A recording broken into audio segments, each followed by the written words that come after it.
Well, 3 days in Tampa left the Tigers smiling and feeling grand about their road trip.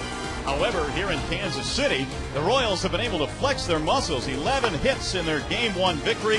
Last night, they just flat out outpitched the Tigers in Game 2. They're going for the sweep today. The Tigers, they've got other ideas. We welcome you to Kauffman Stadium here in KC. It is the third and final game in this series featuring the Tigers and the Kansas City Royals. Hi again, everyone. Welcome to Tigers Baseball. Mario and Pemba, Rod Allen, glad to have you with us for the series finale. Beautiful day for baseball here in Kansas City. A couple of rainy days, Rod, in games 1 and 2. The Tigers finally get a chance today to take some batting practice. Well, they really have not been on the field since Saturday in Tampa. They didn't take batting practice on Sunday afternoon in that day game down in Tampa, which means they have not been able to take any ground balls whatsoever. And as a manager, when it appears that your team's a little bit sluggish, you may as well get them up in the morning, get some breakfast in them, get them out, get them sweating, getting them loose, and I think we'll see a better result today. All right, the pennant race is in full gear. Maybe the Tigers feeling a little bit of pressure. Jim Leyland says, yeah, there's always pressure in a pennant race, but you've got to remain on an even keel in order to win this thing. When you're in something like this, you can't help but notice the hype of it, and the players, you know, nobody's immune to that kind of stuff. You know what's around. You know, we just came out of Tampa, and everybody, we were the greatest thing since post-Toasties, and now all of a sudden, oh, geez, they lost a couple. So, I mean, you can't help but notice that stuff because it's there. The key is knowing how to handle it and keeping your concentration and zeroing in on what you're trying to accomplish as a team. I don't know about you, but I like post-Toasties. Anyway, Jared Washburn will take the mound here this afternoon for the Tigers. We've seen a good Jared, we've seen a not-so-good Jared, and, of course, that knee has been bothering him. Well, it's something that kind of bothered him before the Tigers got him in Seattle, but from Seattle, I should say. But what Seattle did with him is they shut him down for one start, and that helped, and that's exactly what the Tigers did. His last start was on August 31st. Now he's getting the ball 10 days later. He has some slight tears in that left meniscus in the knee, which does not allow him to push off the rubber with the lower half of his body. And for a pitcher, it's imperative that you have your knees and your legs underneath you if you're going to get on top of your pitches. In 5 of his starts, he simply has not been able to finish his pitches. You can even see after he throws the ball home how gingerly he lands on that left knee. He just cannot do a whole lot. When you don't have that, you can't get the good sink. Jared has had a marvelous year this year. Before he got here, earned run average was in the 2s. It's been in the 6th since he's put on the Tigers uniform. And for me, the main reason why he's not been able to do that is because of the fact that he cannot push off that rubber. Let's hope he's able to do it today. All right, now Jared Washburn is not a power pitcher, so he relies on a lot of movement on his pitches. He needs to be healthy. How about the good Jared Washburn? Well, the good Jared Washburn is one that we watched pitch against us earlier this year when he was a pitcher of the month in July. You take a look at the lower half. We talk about the foot. He's able to push off here, and when you're able to push off and you're able to get to a good balance point because the knee is strong, the balance point is key. The right leg comes up, and when the right leg comes up, that allows the arm angle to get to a slot where he needs to be. This is a slot today that we need to see Washburn in, and when he gets into this particular slot, he's able to finish his pitches. He's got nice downward movement in the strike zone. The breaking balls have a lot more depth. The changeup has more fading action to it. It's just a much better Jared Washburn on the mound when he has his legs underneath him. Now, what I said earlier is the fact that Seattle shut him down for one start, and then he came back and he was okay. The Tigers have done the same thing. Let's hope it works for Washburn today. All right, hoping to see the good Washburn here this afternoon. Tigers with a victory can still make it an above 500 road trip here today, and that is the hope for Detroit. Tigers also need to hope to slow down Billy Butler. He has certainly done it in this series. He is sizzling hot. Tigers Royals game 3 coming up.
Brought to you by Comerica Bank, standing the test of time since 1849.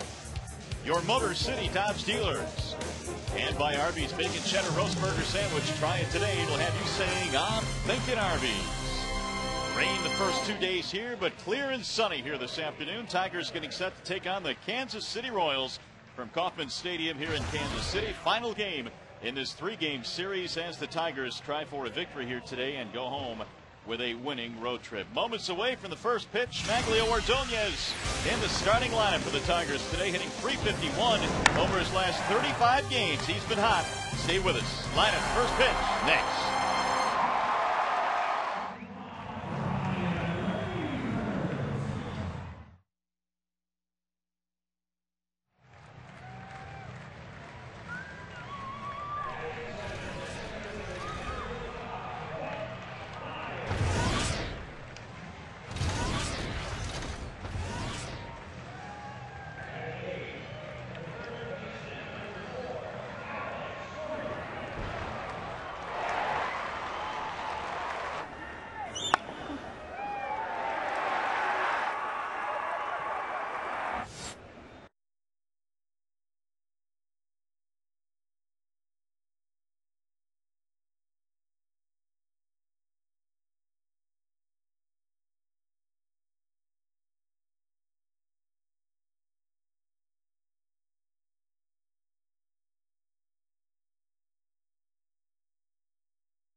And one of the things the Tigers are going to have to deal with today is Billy Butler. He's had himself quite a series for the Royals. He's been a one-man wrecking crew, and one of the things that's very impressive about the youngster Butler, and he is still very, very young, just 22 years old, when he falls behind, he will simply flip the ball the opposite way, as he has done a couple of times in this series. That came on Tuesday, but on Wednesday he got himself in some nice hitters counts, and he was able to smoke the ball. I mean, he had Granderson in center field running all over the baseball field in last night's game. This guy is one of the best young right-handed hitters in the game of baseball today, and he's only going to get better. And we've seen an eyeful of Billy Butler. He's not only had a great series, but on their homestand now, he's 12 for his last 24. Butler's certainly one of their better prospects, and certainly the future is bright for Billy Butler, who is playing first base these days for the Kansas City Royals. The American League Central Division standings coming into play here this afternoon. The Tigers still lead Minnesota by 5.5. Chicago 6.5 back. Things tightened up a little bit last night after the Tigers dropped their second in a row. Minnesota right now is playing, and they are 2-2 in the 5th inning, so we'll keep our eyes on that game as they play the Toronto Blue Jays. Here's the Tigers starting lineup presented by the Romani Eye Institute, and it features Ryan Rayburn out in center field with the left-hander on the mound today for Kansas City. It'll be Placido Polanco at second base. Maglio Ordonez has been outstanding since the All-Star break. He's in right field. Miguel Cabrera is at first base. Marcus Thames will DH today, followed by Brandon Inge. Wilkin Ramirez, the rookie, will get the start at left. Laird and Everett round out your Tigers starting lineup here this afternoon. The Bernstein Advantage brings you the scouting report on Lenny DiNardo of the Royals. Get the Bernstein Advantage. We go to bat for you. He was one of the best left-handed pitchers in Omaha this year in AAA. As a matter of fact, he was an all-PCL selection with a 10-5 record with an earned run average just a shade over 3. and which means he's really earned this start. He's got huge shoes to fill. He is filling in for Zach Greinke, who they have backed up one day because he threw 123 pitches in his last start. Let's take a look at the defense put out there this afternoon by Trey Hillman, the manager of the Kansas City Royals. You've got some guys that can throw in left and center. Meyer and DeJesus, they both have 11 assists. Bloomquist, he can play everywhere. He's in right today. Gordon, Betancourt, Kayaspo, Butler, that's the infield. Miguel Olivo is behind the dish, putting down the signs for Lenny DiNardo. Lenny DiNardo at AAA was an all-star this year at Omaha, and his numbers were pretty good. He's a touch-and-feel guy. He's not going to overpower you with fastballs, but he has a tremendous changeup. He will throw the changeup all the time whenever he falls behind in counts, and even when he's ahead in counts. 38 walks, 127 strikeouts in 151 innings. That's how he was able to pile up some really good numbers in AAA this year. So the Tigers need a win here this afternoon to avoid a sweep after sweeping the Tampa Bay Rays. The Tigers can still finish with a 4-2 road trip with a victory here this afternoon. Ryan Rayburn on a beautiful day for baseball here in KC. Digging into the batter's box, it'll be Rayburn, Polanco, and Maglio Ordonez. The first pitch of the ball game is outside on Ryan Rayburn. And because Granderson has struggled against left-handed pitching this year, Rayburn is getting the bulk of the starts against left-handed pitching lately. And we're seeing more and more of that. I think Leland decided to go with Granderson in the middle of the season to get him more reps against lefties, but down the stretch here, he's going with his right-handed bat. DiNardo slings home the next and deals a strike. And when you have a guy on the mound that's left-handed and you're a right-handed batter and he's not overpowering, you can't look to pull the baseball today. You simply have to try to hit the ball up the middle and the other way. And when you do get something inside, your natural quickness, your bat speed will allow you to get to those pitches if you've got the proper setup with your body. You just simply cannot be over-aggressive against a guy like DiNardo. Rayburn batting .280. He's hit 11 home runs this year, which is a career high. And the count 2 balls, 2 strikes on the Tigers leadoff man. Ryan has been putting himself in a really good position to do some damage these days. Had a really good day here a couple of days ago. First game of the series in Kansas City. Yeah, 3 out of 4 with a home run. And he yanks another one foul right by Gene Lamont. Then he got pinch hit for it. It's a tough league up here. Well, suffice to say, for the Tigers, they need to win this game today. I mean, they're 5.5 up, but yes, the good feeling they had coming out of Tampa was kind of fizzled the last couple of nights, and Jim Leland, I think, really wants this game today, hoping for good things out of Jared Washburn. That's outside, 3 balls, 2 strikes. Well, a lot of that credit needs to go to last night's starter for Kansas City, Robinson Tejeda. He was sensational. He overpowered a good Tigers offensive ball club. That he did. His second consecutive outstanding start. And there's a good start for Detroit. A walk to Ryan Rayburn. Leadoff man is on. How about that? Only 38 walks in the minor leagues this year and over 150 plus innings, and he walks the first batter that he sees in the major leagues this year. Well, the 29-year-old who was born in Miami, Florida, Lenny DiNardo, will face Placido Polanco. And when the Tigers have lost a couple of games, and it appeared they had been a little sluggish, when they come out on a game like today, Jim Leland will take it upon himself, if he gets the right combination, to put some guys in motion via the hit and run or maybe even a steal. And this might be one of those combinations. Well, Polanco's a tremendous bat handler, that's for sure. And they got a really good count to do it in now. But Trey Hillman on the other side knows as much.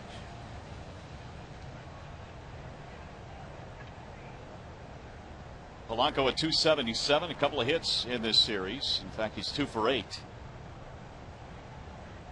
Trey Hillman's team won their final game against the Angels in the first 2 games in this series. They are riding a 3-game win streak, and those in these parts have been very rare this year. 1-1 on Polanco. Royals came in at 54-85, and for Hillman in his second season, winning about 43% of his games so far. The 1-1.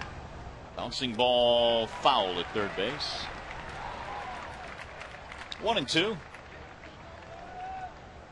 Royals decked out in the powder blue uniform tops tonight. Old school. Or today, I should say. Yeah, remember the unis of the 70s and 80s? Yeah, Willie Wilson, George Brett.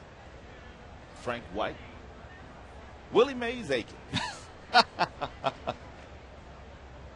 You dropped the Willie Mays Aikens on us. Sure did. I sure did. Not sure if you needed to go there with the White and Brett references in that same statement, but Willie Mays played here. It's all good. Everybody makes mistakes. People get second chances. 1 ball, 2 strikes. Polanco. We live in a forgiving society. That we do. 78 degrees here today. And the good thing is no rain right now. It was raining hard the first 2 games in the series. Fortunately, we got both games in on time with no trouble. The 1-2. Slow roller foul. It's going to be tough to run today on DiNardo because he just gives you a little bit of a slide step. He kind of gets to a balance point before he delivers the ball home, and he doesn't pick that foot up at all. Just kind of slides it toward home plate, which almost makes it impossible to try to steal a base. Even if you're going on first movement, your jump would not be very good. Driven in the air toward left field. On the move is DeJesus. And back to first base goes Rayburn. 1 gone.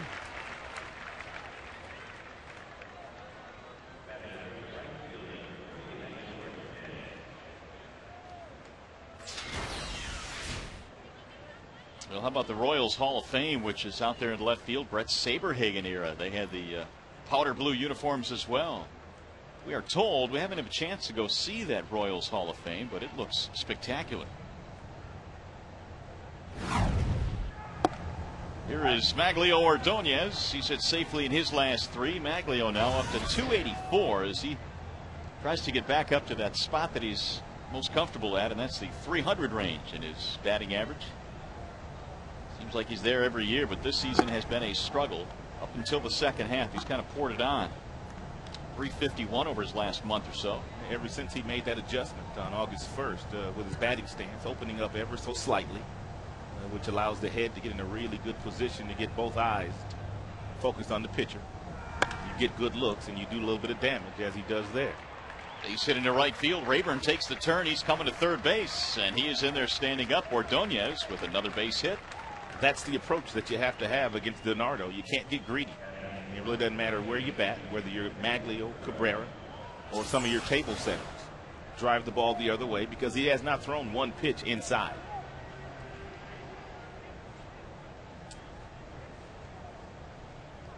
It's a nice job by Rayburn. He didn't even look over to Gene Lamont, who's directing traffic with one hand up and the other one pointing down with the slide. Now Cabrera. Tigers trying to take the lead early in this one against DiNardo. Big swing and a miss by Miguel, who is 2 for 6 in this 3-game set, coming in 3rd in the American League. Still trailing Mauer and Ichiro in the batting title chase, 336 average. The other 2 guys, though, have a commanding lead. Bouncing ball hit to short. Betancourt flips to second one. Here comes a relay, and that is a double play. Tigers threaten, do not score, and we'll go to the bottom of the first.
Miguel Cabrera as we go to the bottom of the first inning. Royals line them up like this. It'll be David DeJesus leading it off. He is their left fielder, followed by Willie Bloomquist and Billy Butler. Middle three today of Olivo, Callaspo, and Pena the DH. And their bottom three is Meyer, Gordon, and Betancourt. The Dodge scouting report is on. Left-hander Jared Washburn. Well, he's got that nagging knee. He missed the start. His last start came against the Tampa Bay Rays. It was on August 31st. They decided to shut him down to see if they could get the knee to calm down a little bit. And let's hope that that worked. He has been good here at Kauffman Stadium. He comes in at 6-2 with an earned run average shade over 2. Ooh. And you talked about the fact that the Tigers need a win today to prevent themselves from getting swept here in Kansas City. So good numbers in this ballpark. That's a good omen. David DeJesus leading it off. Enjoying a 10-game hitting streak. DeJesus fouls that one away. 1 ball, 1 strike. Well, when the Tigers got Washburn, they thought this is a really good piece here behind Verlander, of course, who has pitched so well for Detroit. Porcello obviously has pitched well, but you've got Verlander, Jackson, and then you figure you fit in a lefty in Jared Washburn, but the injury has really limited what he's been able to do. Here's the 1-1.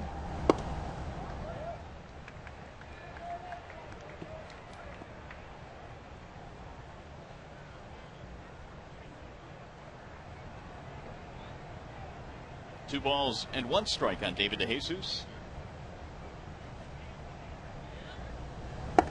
And that misses high. 3-1. DeJesus, a couple of hits, a couple of runs scored in this 3-game set. And not only does he have a 10-game hitting streak, but if you stretch it out a little bit longer, 20 hits in his last 20, or I should say hits in 20 of his last 21. That's how hot he has been. And there is ball 4, so Washburn issues the leadoff base on balls. Yesterday we had a chance to catch up with Jared Washburn, and we asked, how's the knee doing? A little better than it was a couple weeks ago, and it still hurts, still some discomfort in there, but I think it's the pain level has went down a little bit to where it's tolerable now, and so I'm excited to get back out there. And Washburn coming off one of his better outings, not coming off that outing, but had one of his better outings against Kansas City after putting on a Tigers uniform. 8 strong innings against the Royals back at Comerica Park. There's a line drive to right, sinking, base hit right in front of Ordonez, and Willie Bloomquist has a single.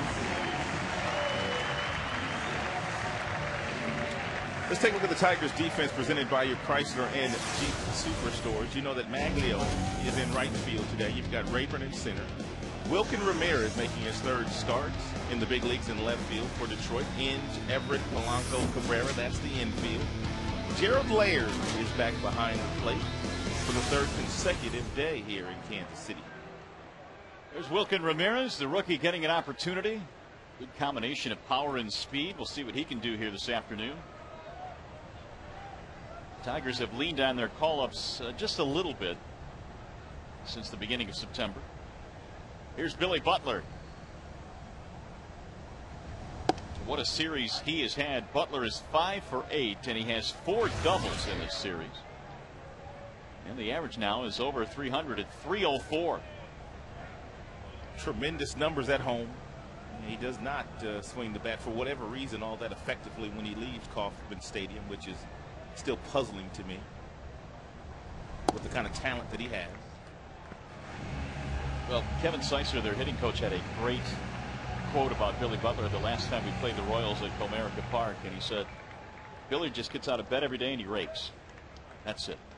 Some guys are like that. He's been doing it his entire life. High school, minor leagues. Although he did not spend a whole lot of time in the minors.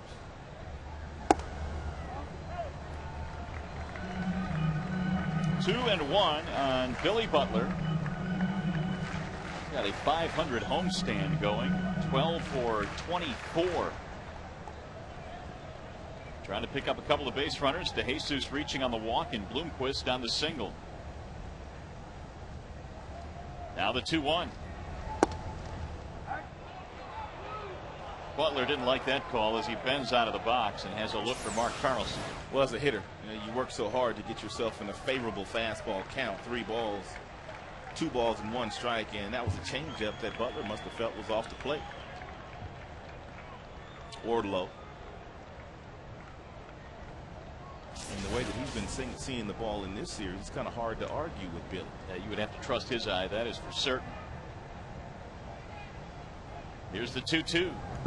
Bouncing in, Laird goes down to block it. 3 balls, 2 strikes. And first decision of the game for Trey Hillman. You got first and second, 3-2 count. You got nobody out in the first inning. Do you dare start the runners? May not be bad to do so. Washburn is not a strikeout pitcher, and Butler is seeing the ball very well right now, so more than likely he would put it in play somewhere. We'll see what Trey wants to do. There's a line drive to right, base hit. DeJesus coming to third. They're going to stop him there.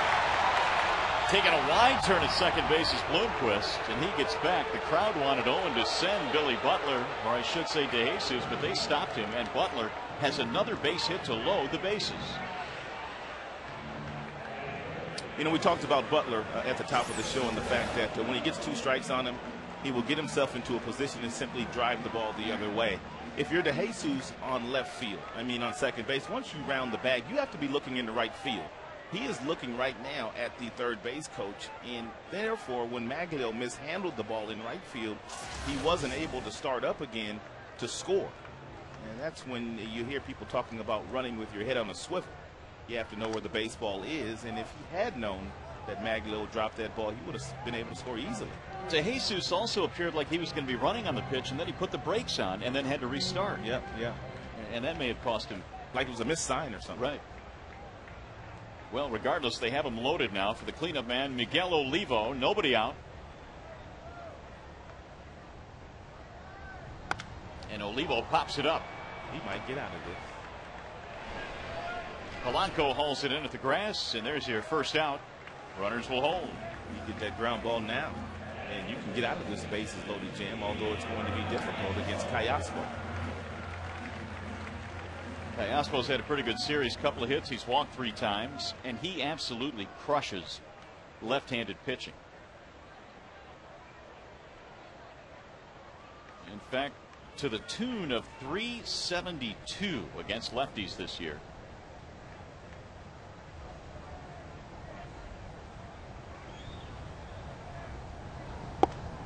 And a strike called, 0-1.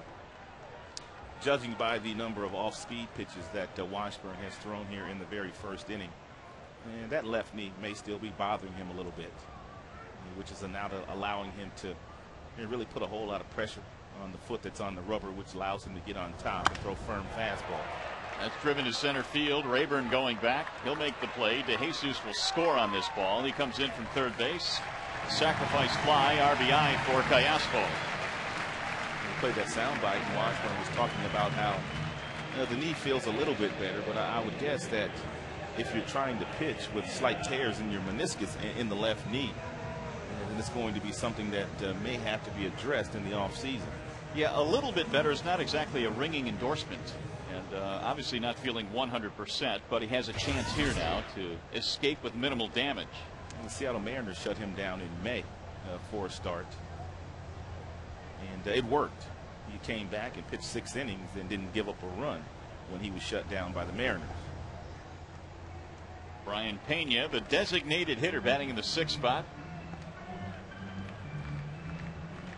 Washburn's numbers with Seattle this year, an ERA of 2.64, and he was among the best.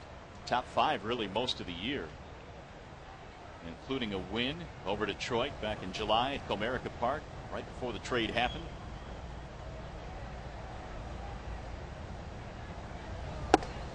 There's a strike call, 1-1 on Miguel, or make it Brian Pena. They've got Bloomquist at second base, and they've got Butler at first, a run in. Royals, by the way, haven't won 4 in a row since June the 12th through the 16th. They had a sweep against the Reds in interleague play, and they also beat the Diamondbacks, and it's been a long time since they've won 4 straight. But they have an early lead here today. Pena with a count of 2-1.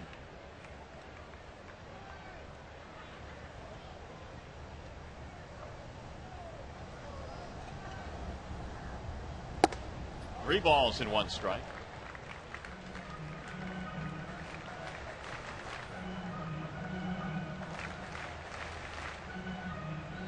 Washburn went 5 2/3 in his last start at home against Tampa and was tagged for 8 runs in that game.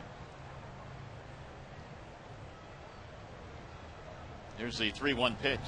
Bouncing ball right back to the mound. Washburn will handle this one, and he is able to minimize the damage. So they settle for 1, they leave 2, and we'll go to the 2nd inning. 1-0 KC.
Run on 2 hits for KC. No runs, 1 hit for the Tigers. And Marcus Thames will be starting things off for Detroit here.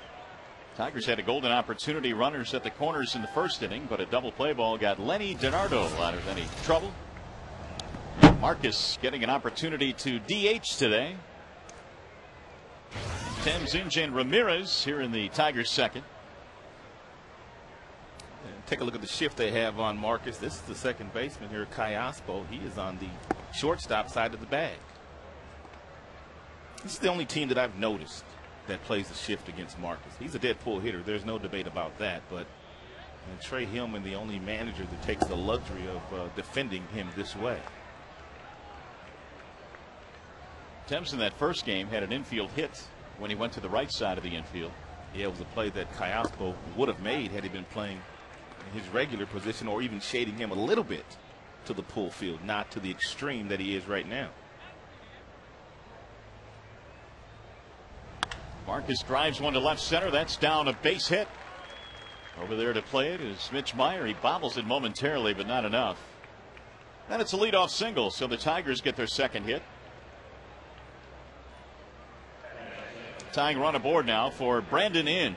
Brandon's been battling his own knee issues for the better part of a couple of months now, and we've seen his numbers go down drastically because of the fact that it's imperative for a hitter from the waist down to have strong legs so that they can get the bat through the strike zone. On occasion, Brandon's able to do so, but there's been a lot of days where he has just not been able to accomplish that. Well, Brandon at 231 right now. He's driven in 74. 1 hit in the series, 1 for 8. This much we do know. He has a flair for the dramatic. He's got some big hits this year for Detroit. Yeah, a lot of 9th inning home runs. We saw the latest early on this road trip in Tampa. In fact, the final game in St. Pete against the Rays, the grand slam home run.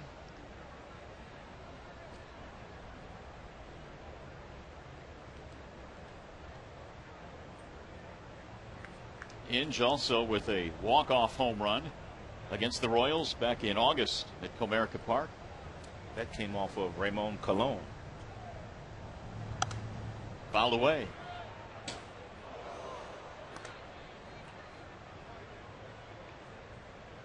One ball, 2 strikes on Brandon Inge. Lenny DiNardo getting the call today. The Tigers were to face Zach Greinke, but he was pushed back a day. Shucks.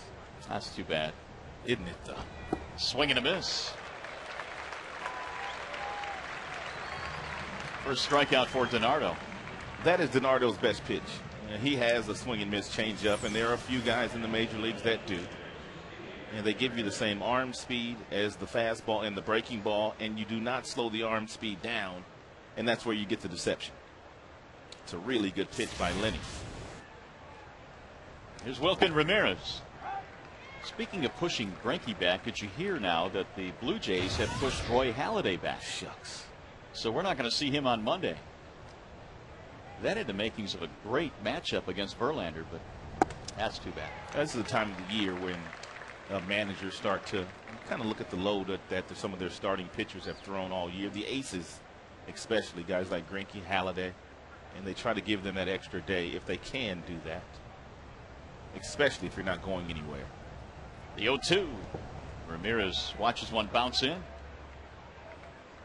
Now, Wilkin had himself a nice year. 17 homers, 33 stolen bases at AAA. Early on in his minor league career, suffered a setback, had a shoulder injury, and he missed all of the 04 season. But this guy has, for a while now, been considered one of the top position prospects in the Tigers organization. And he bounces one right to Callaspo at second. This is going to be a double play. 4-6-3 with Betancourt racing over the bag for the second straight inning. They get a double play, and we go to the bottom of the second.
The bottom of the second here at Kauffman Stadium. How about our poll question here this afternoon? Which professional sport is the hardest to break into? You can text A, B, C, or D to 37338. Is it Major League Baseball? A, B, the NFL, C, the NBA, or D, the NHL? Which is the toughest to break into? We'll update our poll question as we move along here this afternoon. Washburn goes back to the hill, down by a run. Mitch Meyer will lead it off for the Kansas City Royals. It'll be Meyer, Gordon, and Betancourt, 7, 8, 9 for Trey Hillman's club. 1 ball and 1 strike on Meyer. Wow, that's a tough poll question today. I do believe that baseball is the hardest sport to play. And you're trying to hit a 100-mile-per-hour fastball with a little round bat. Very difficult to do, but I played some high school football, and I didn't like that very much either. That's a tough sport. Here's the 2-1. Well, I would probably go with Major League Baseball. I mean, it's a long road. I mean, when you talk about if you play collegiately, just getting into the minor leagues, the numbers are overwhelming. The numbers really are overwhelming. My vote is MLB. MLB? Yeah, that's my vote. 2 balls, 2 strikes on Mitch Maier. Maier 2 out of 7. He has scored 3 times in this 3-game set. And he rolls one into left field. Out of the reach of Adam Everett. Maier goes the other way in a leadoff single.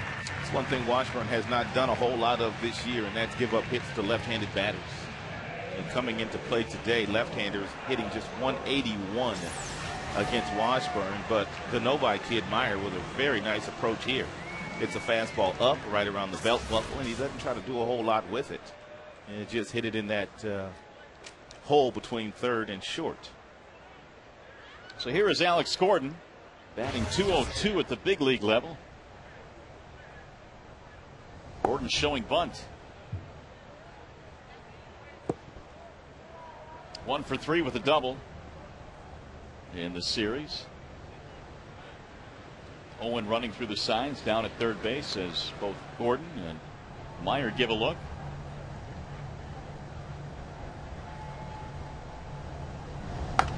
Alex Gordon was recalled on Tuesday from their AAA team in Omaha. He was sent down. He had briefly returned from the hip surgery but wasn't performing all that well, so they sent him down to the minor leagues.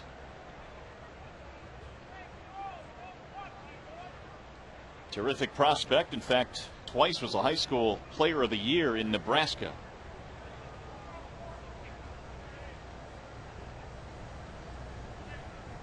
The 1-1.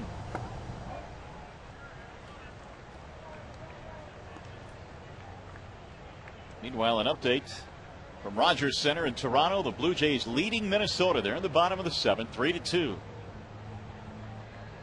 And the Tigers hoping for some help from the Jays today.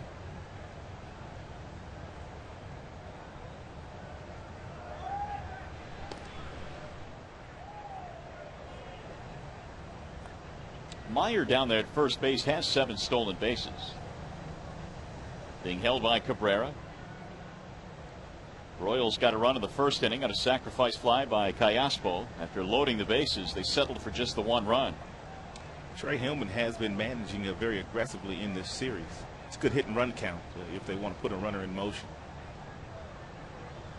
And I think that's what Jim is thinking. He has given the throw over sign on back-to-back pitches to Laird, and of course he relays that to Washburn. And he's tough to run on anyway. Gerald Laird, who is catching for the 3rd straight game in this series, including the day game following the night game. There's a ground ball hit to second, could be 2. Polanco, Everett, and the relay safe. Gordon beat it out. That was a slow developing double play ball. Looked like when it left Gordon's bat, it was going to be 2. But that wasn't the case. Either I underestimated, or either that I underestimated the speed of Gordon. Well, maybe so. He got down the line in a hurry. I thought that was a double play, and Polanco got rid of it as quickly as he could. Likewise, Everett. Here's Yuniesky Betancourt. Runner goes. Here comes the throw from Gerald Laird, not in time, and that one was stolen off Washburn. A big jump for Alex Gordon. When you go up against a guy like Washburn, you have to go on first movement. That's exactly what Gordon does here. As soon as he makes any movement whatsoever, he's off and running. And he had 7-8 steps under his belt before Laird even got the ball in his glove. So the Royals get a man into scoring position for Betancourt to try and drive home with 1 out. Ball high. 2-0. Yuniesky at 237. The former Seattle Mariner was picked up on July the 10th from Seattle. He has an RBI in the series, 2 for 6. And he's ahead in the count here, 2-0. Yuniesky has not hit much this year, whether it be in Seattle or here in Kansas City. But boy, can he play some defense. He's a good shortstop. And Dayton Moore has said that looking ahead, he will battle with Mike Aviles next year for that shortstop position. Aviles on the disabled list with an injury. Wave and a miss. He chased one there out of the strike zone. 2-2.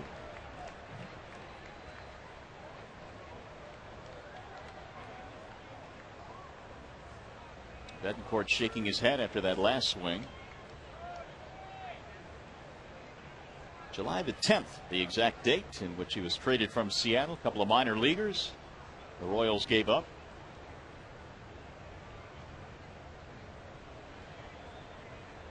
The 2-2 pitch is lined toward right field, slicing away from Maglio. It's going to drop in fair. Gordon coming to third. They're going to send him home. The throw comes back into the infield, missing Cabrera. It goes all the way to Gerald Laird, and a run will score. And meanwhile, Betancourt takes second. He'll get a base hit, an RBI, and he'll take second on the throw.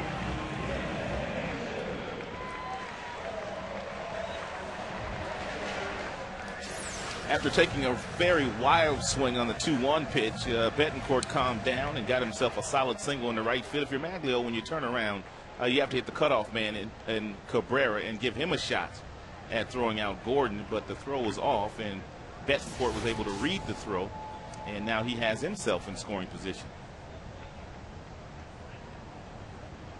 Here's David DeJesus. Looks like Kevin Seitzer, their hitting coach, has finally gotten to a lot of these Royals hitters.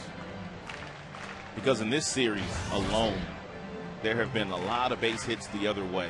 Guys letting the ball get deep in the strike zone, not trying to do a whole lot. And that's the way Kevin hits. It's taken a long time for the players to grasp what he is talking about, but it has worked well for him.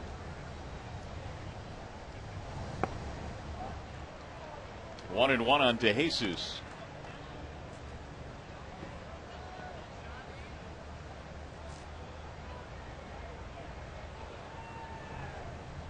Well, Seitzer played 12 years in the big leagues. The .295 career hitter. Here's the 1-1.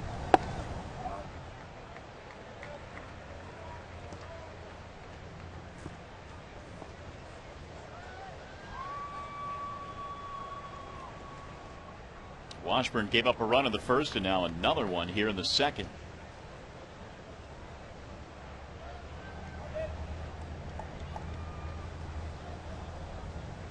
And the 2-1. Swing and a miss. 2-2 on DeJesus, who walked back in the first and scored a run. It's a pretty good breaking ball right here. And when you throw a breaking ball like this, it's called finishing your pitch. And he was able to finish that breaking ball, and the location was outstanding.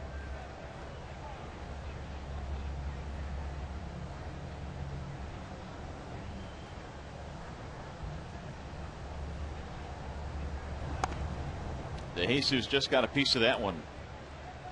Well, he's been very good since the middle of June with men in scoring position. 379 in that span. And we talked about the fact that he was one of the best in all of baseball last year. He was the best, wasn't he? I think he was the best. Yeah, if not one of. He was atop that.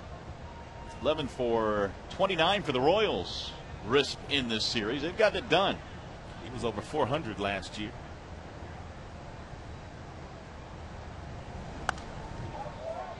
Not afraid of left-handers either. Somehow just seems to put the ball in play against left-handers. And we told you last half inning that Washburn, one of the best in the American League this year at limiting the damage that left-handed hitters do against him. They are hitting just 181 against him coming into the game today. DeJesus, a 10-game hitting streak, trying to pick up Betancourt at second base. And he fouls off another as Washburn has trouble putting DeJesus away, and his pitch count starting to elevate now.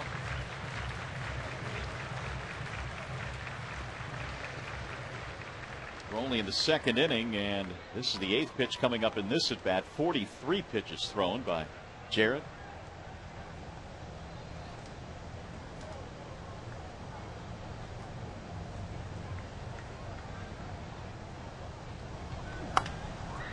Lifted back out of play, foul. So this is turning into quite an at-bat here for David DeJesus.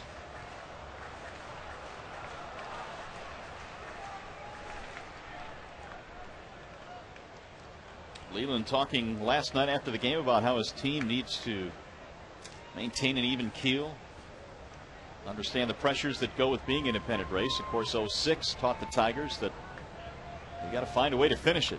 The Royals beat them on the final day of the season at home, and the Tigers lost the Central and had to settle for the wild card on their march to the World Series. They swept the Tigers that whole weekend.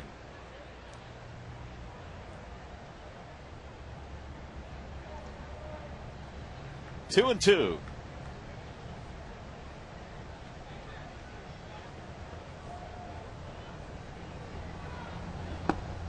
Low, 3 balls and 2 strikes, and now DeJesus has worked it in his favor. Full count. This has been one big battle of an at bat for DeJesus. This will be the 10th pitch coming up.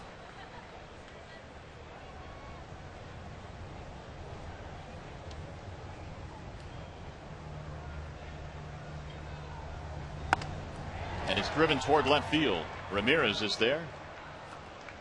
And they finally get to Jesus. 2 gone. It's going to bring up Willie Bloomquist. Bloomquist had a base hit back in the first inning, and Rick Knapp now is going to make a visit out to the mound. This has turned into a 25-pitch inning, so Knapp coming out perhaps to give Washburn a blow here.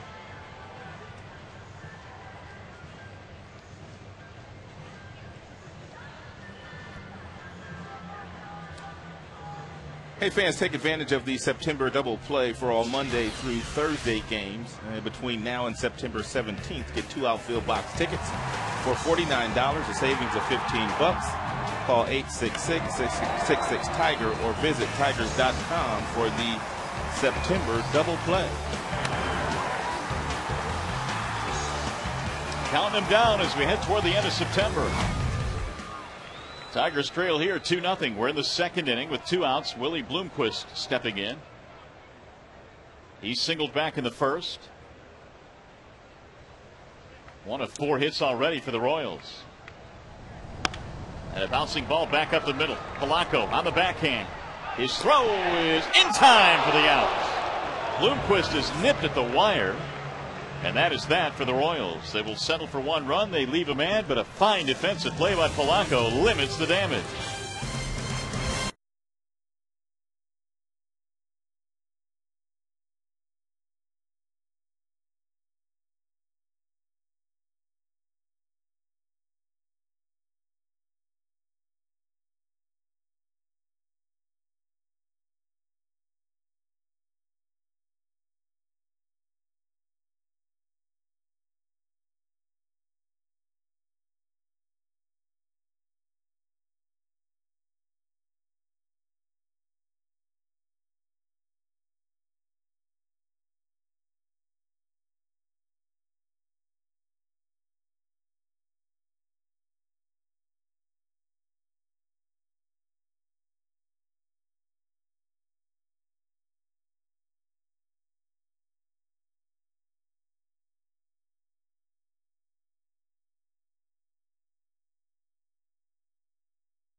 Top 3 here in KC, 2-0 in favor of the Royals. Tigers need to get the bats going. They couldn't get them going all night long last night, really until the 9th inning. And so far, they've hit into a couple of double plays in this game. And it'll be Gerald Laird leading it off, and Adam Everett and Ryan Rayburn.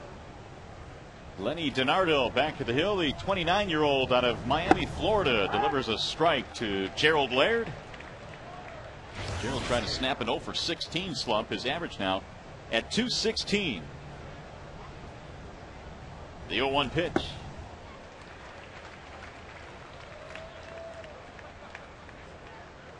DiNardo began the season in Omaha's bullpen. Brian Bannister of them was called up early in the season to Kansas City. He was inserted into the rotation and really took off.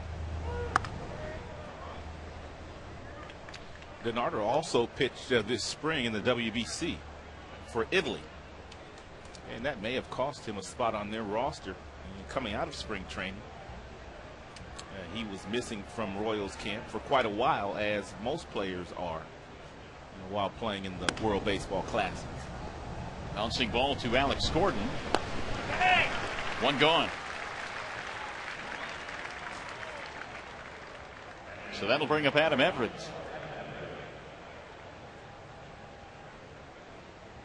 DiNardo, we mentioned, 29 years old.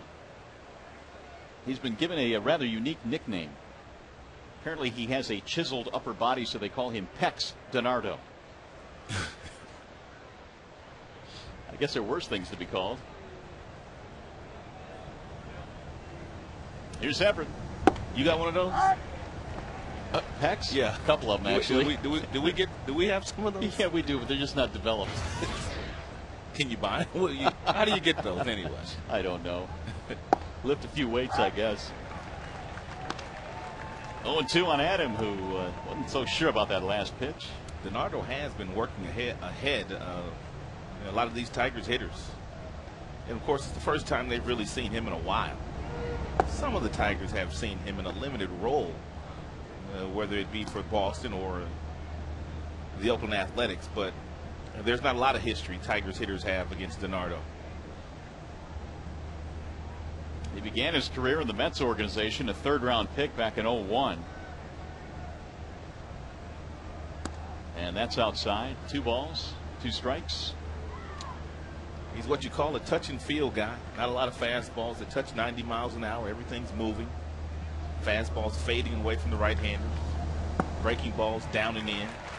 Outstanding changeup, and he gets Everett to swing through a fastball for strike 3. It's a second strikeout. Actually, it looked like a little cutter, a little slider. Not a big break on the slider.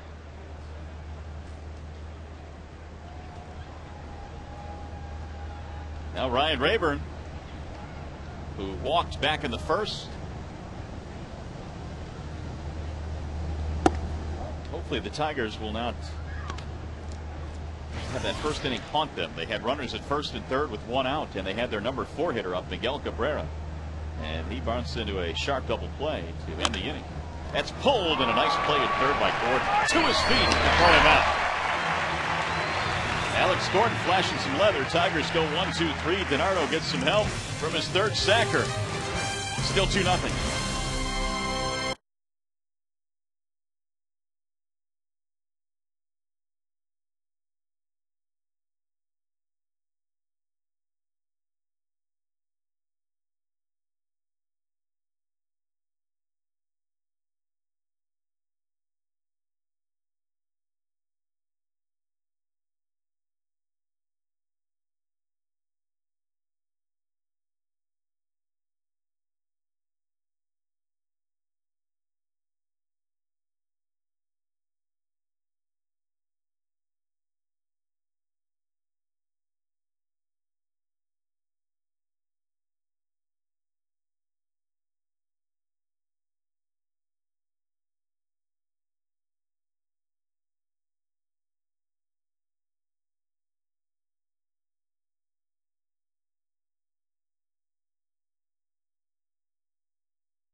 Tire at Bell Tire. You'll get the best tire price period and out the door with more.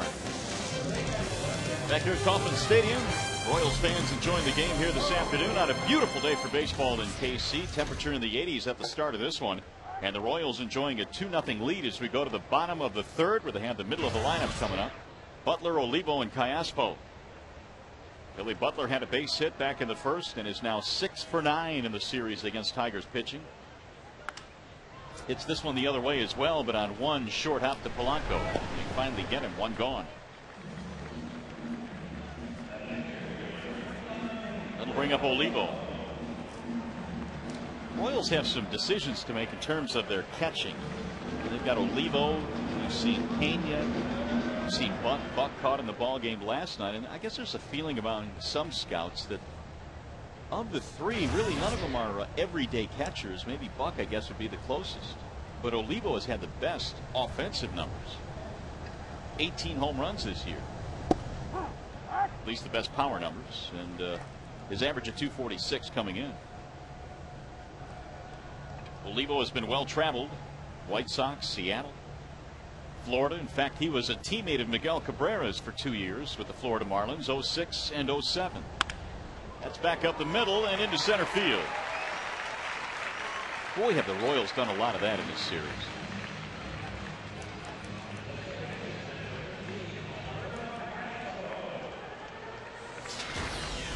And we talked about this a little bit last night.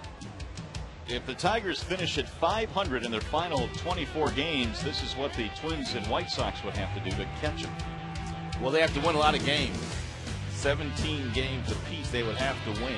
Twins have to go 17-6, and the White Sox have to go 17-4. Now that's playing some real good baseball, and it's doable though. It is doable.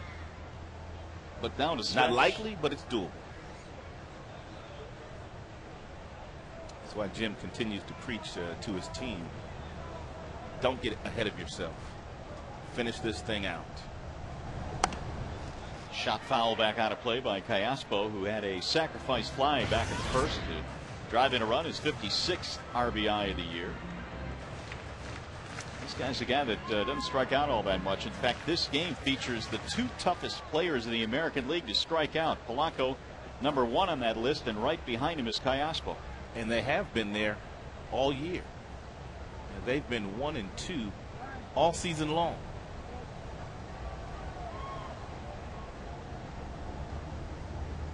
And both of them playing second base for their respective teams. The 0-1. And the fact that Callaspo is a switch hitter, it gives him a little bit of an advantage every time he goes to the plate. He is seeing the ball come into him, whereas Polanco, batting right-handed, when he faces right-handed pitchers, excuse me, he's seeing breaking balls, he's seeing sliders. So a little easier for Callaspo to do than Polanco. Here's the 1-1. Nope, he's going to go back to first. Olivo has 3 steals. He's been caught a couple of times, not a base stealer. That's a nice job there by Washburn throwing over to first base. It's hard to pick off true base stealers because they're always paying attention to your move. They study your move in the video room before the game starts. But your guys that aren't base stealers, runner goes. They don't study your move. Throw down a second, not in time, and Olivo swipes a bag against Gerald Laird, and they've stolen 2 against the guy with the best percentage. That is 2 tremendous jumps that they have gotten against Laird. He's got that high leg kick as soon as it goes up. Olivo off and running. And one of the things about Laird is the ball never stops directions. Once he gets the ball in his glove, he quickly gets it to the hand and then up and on its way to second base. The ball never stops. Royals trying to scratch in another run here in the third. A man at second with 1 out.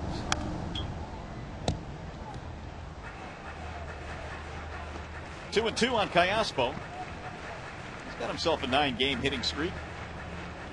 A couple of long ones this year, a 9-gamer and a 13-game hitting streak. The 13-gamer for Callaspo, the longest of the season for any Royal.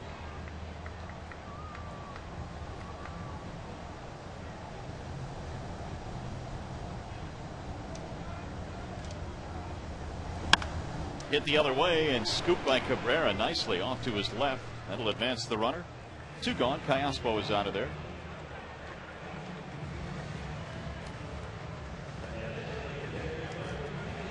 Well, this Sunday, the pro football season begins with a Fox NFL Sunday doubleheader. First, the Lions begin the Jim Schwartz era when they visit the New Orleans Saints. Then, the Washington Redskins take on Eli Manning and the New York Giants. Coverage begins at 12 noon on your local Fox station. 2-out chance now for Brian Pena. He is 0 for 1. He bounced right back to the mound his first time up.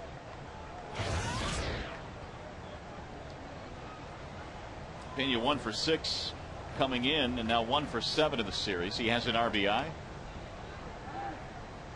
This is a Royals team that offensively was batting just .256. Dead last in the American League.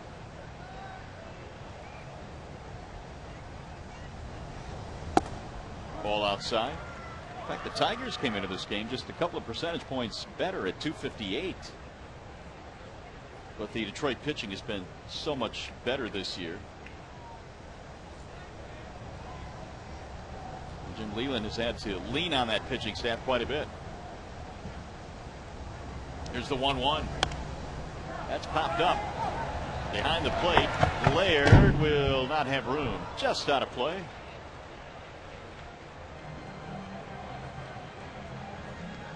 And while the Tigers overall this year, Rod, were really not as good as many anticipated offensively, I thought they were starting to show some signs in that Tampa series.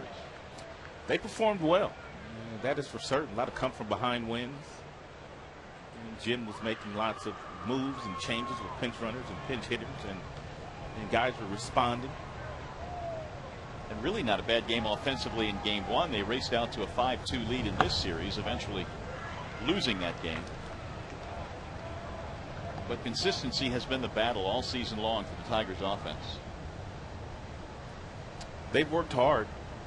That's for sure. Lloyd McClendon has put in a lot of hours, just as every hitting coach does in the major leagues. Here's the 2-2, and it's back out of play. Tigers and Royals will be getting together on the next homestand for Detroit. The Tigers have Toronto coming in first, and the Royals for 3 next week. There is only one more road trip remaining after this one in the regular season, but boy, is it a doozy. Into Minnie, into Cleveland, into Chicago. 3 cities.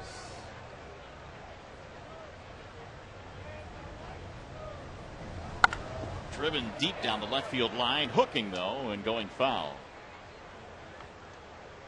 Well, if you're Washburn in this situation, you have to be careful with Pena. You've got a base open, you got a left-hander in the on-deck circle.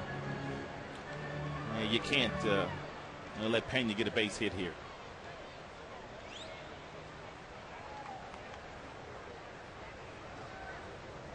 If he does, you have to make sure he hits a really good pitch. Line drive, it's a foul ball. Ugh. That thing did not miss by a whole lot. And it would have made it 3-0. Washburn's thrown a lot of pitches. Gerald Laird's going to go out and try to figure out how they want to get Pena out.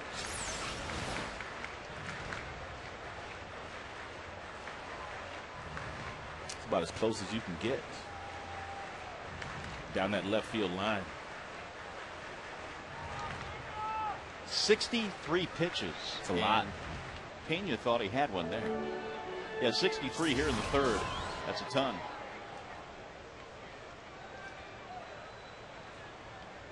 Two and two on Brian Pena.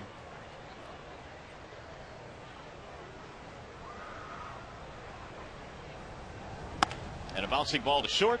Everett gobbles it up there to retire the side. So the Tigers dodge a bullet. No runs, a hit, a steal, and a man left at third.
Toronto this afternoon. What was unique about the Tigers' 3-game sweep of the Royals in the 1984 ALCS? There was something unique about that series.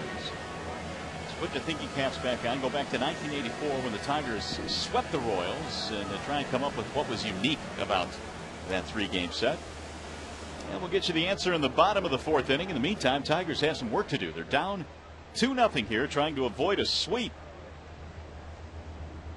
It'll be Polanco, Ordonez, and Cabrera facing the left-handed offerings of Lenny DiNardo. Ball 1 to Polanco, who lined to left field his first time up.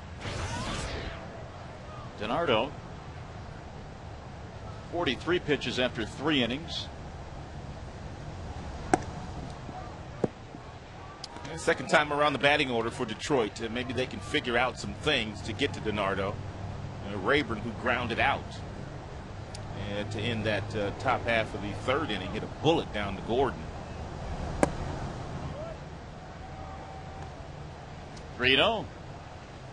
You may be onto something here. If Polanco reaches, you've got Ordonez, you've got Cabrera coming up. 3-0 pitch. There's a strike, 3-1. DiNardo pitched parts of 3 seasons with the Boston Red Sox. The last couple of years he was also in the American League with Oakland. The Royals signed him as a minor league free agent. And there is a strike to Polanco. Was on his way to first. Mark Carlson called him back. Carlson's had a pretty big strike zone today. But he's called these pitches on both sides.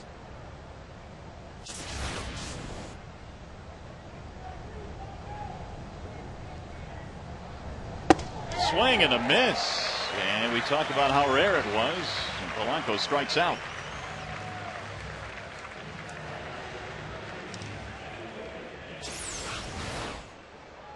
And Polanco should be standing on first base. The 3-1 pitch was not a strike. And a quick glare at Carlson, and he just strolls back to the dugout. Here's Ordonez. Ball 1 to Maglio. Base hit back in the 1st inning. The Tigers had something going to start this game. Runners at the corners and 1 out in the 1st. DiNardo, though, has induced a couple of double play balls. 1 in the 1st, 1 in the 2nd.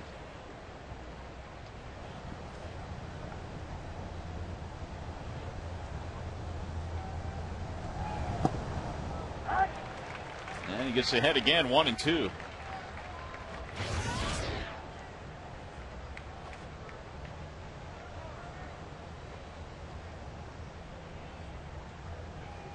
Bouncing ball back up the middle. It'll get through. Base hit. And Ordonez now 2 for 2. He's had himself a nice road trip. That's his 7th hit on this road trip. And now Miguel Cabrera.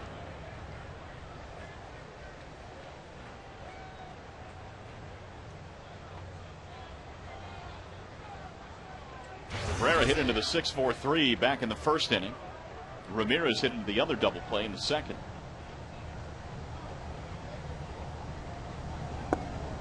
Ball 1 outside to Miguel. We're talking about the league leaders in hitting. Joe Mauer continues to lead the way, or was coming into play today, at 367. Ichiro at 357. And then Cabrera, a distant 3rd. It'd be amazing if Mauer wins another batting title. Fascinating. It would be his 3rd. And Ichiro could well catch him, and it's possible, but that is one sweet swing in Minnesota. 2-0 is high, 3 balls, no strikes. Just the fact that we're talking about a catcher that has a chance at winning his 3rd American League batting title. I mean, all the squatting that you do behind the plate, you have to worry about controlling the game for the pitchers. But boy, can he hit. There's a walk. Cabrera is aboard, and the Tigers have something going now here in the 4th inning. That'll be the 2nd walk issued by DiNardo. The other was Ryan Rayburn in the 1st. Now we'll see if Marcus Thames can make good, as DiNardo has a brief chat with Olivo.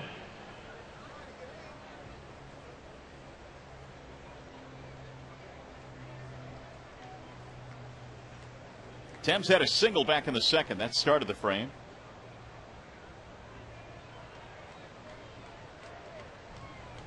Jim Leyland loading his lineup up with right-handed batters here today against the lefty. Rayburn playing, Thames playing, Ramirez playing. 1-0. That's one of the luxuries you have as a manager when you have the call-ups in September, when rosters expand beyond 25.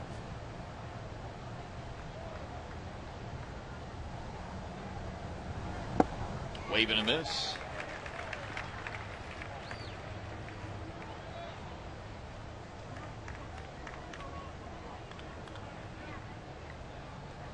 And the Tigers have a full roster. There is no doubt about that. They called up 7 players. Don Kelly was added as well just a couple of days ago.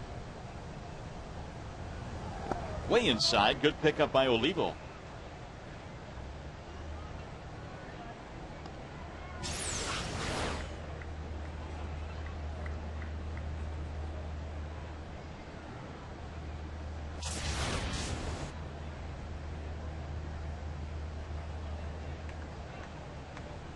DiNardo not quite as crisp as he has been. In fact, he's gone to ball 1 on 5 consecutive hitters.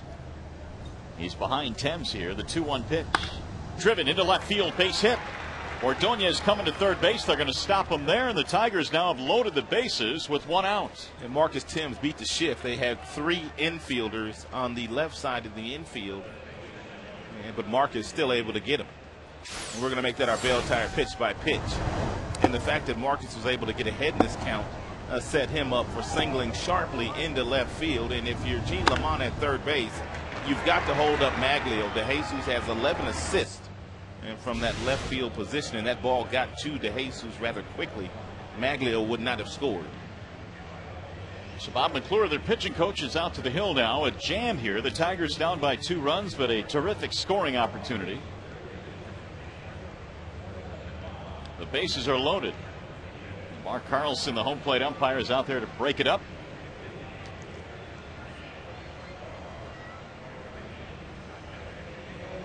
Inge struck out back in the second. Tigers yesterday could not get the big hit. They rallied a little bit in the 9th inning, scoring a run, but by that time it was 5-0.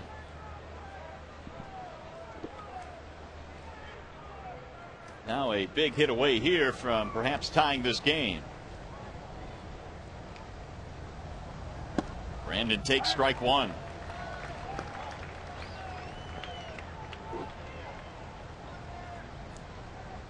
Lack of clutch hitting in this series has been a big story for the Tigers. 4 for 20 with men in scoring position. And a ground ball hit to third. This might be another double play. Gordon to second, 1, and the relay is 2.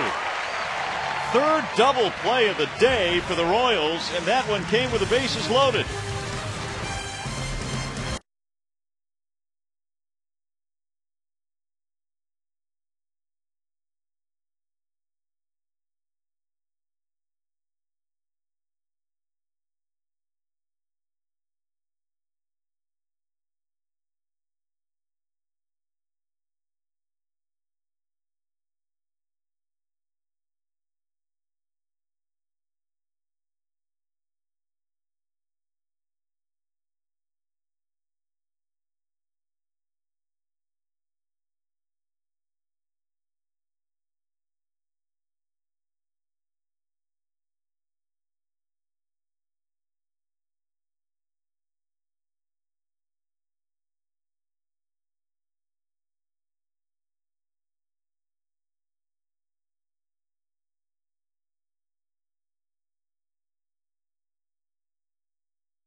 Tigers have hit into the last one with the bases loaded, and it keeps the score in favor of KC 2-0. Washburn back at the hill as we go to the bottom of the fourth here today. And Mitch Maier is leading it off. He'll be followed by Alex Gordon and Yuniesky Betancourt. 7, 8, 9 in the KC lineup. Washburn needs a stress-free inning because he has not had one in this game. Not a one. Well, all three first innings in this game have just been a big stress fest. He gave up a run in the first, a run in the second. They got a man to third in the third inning but did not score. And so here at the bottom of the lineup, perhaps this is the inning in which he kind of gets his pitch count back in line. The 2-1. Driven toward left field, slicing, and it's fouled off the wall. So Maier trying to go the other way again. That's where his single was hit to the left side of the infield back in the second inning. That has been the approach of the Kansas City Royals the entire series. Which means if you're a Tigers pitcher in the game today, you have to recognize that fact and bust a few guys inside. I know Verlander did a lot of that in his start here. He did come inside often. 2-2 on Mitch Maier.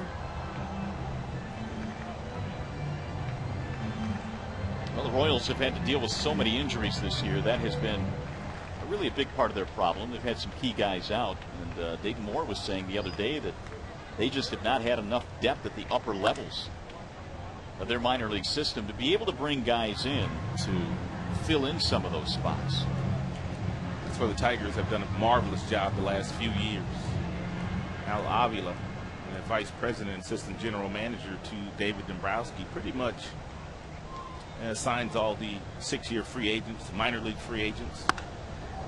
In the air to center field, Rayburn. He'll get back there and run it down.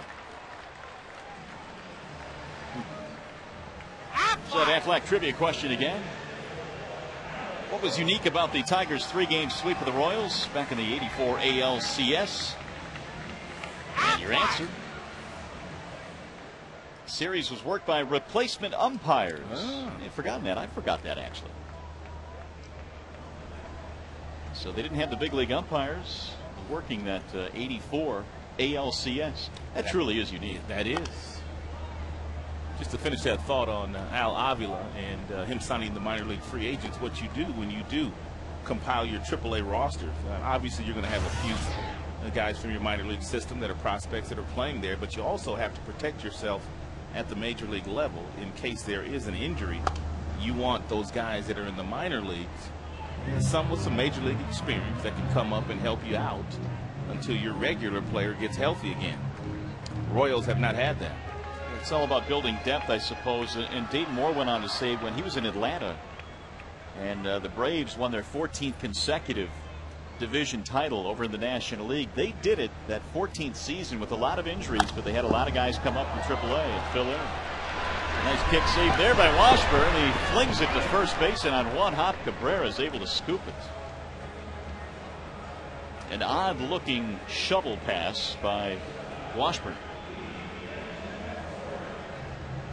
But initially, that ball appeared to hit him on the foot. Well, he does a nice job at locating this ball, and it looked like he made the right choice by going underneath. If he takes the time to bring the arm up to throw overhand, that would have allowed Gordon a couple of extra steps, and we've already documented that Gordon is not a bad runner. He would have been safe had Washburn tried to throw that ball over the top. Here's Betancourt. He skies one in the air deep into left center field. This ball is hit well way back, and that ball is off the wall. The base of the left center field wall, that Betancourt scoots into second with a 2-out, 2-base hit. Betancourt only hitting .239 on the season, but when the Tigers show up, he does his best work. Since he has come to the big leagues, he has done a nice job against Detroit. This looks like it's a fastball that is right down the middle. Betancourt first pitch swinging. Hits a ball about as far as he can hit one. Betancourt now 4 for 8 in this series.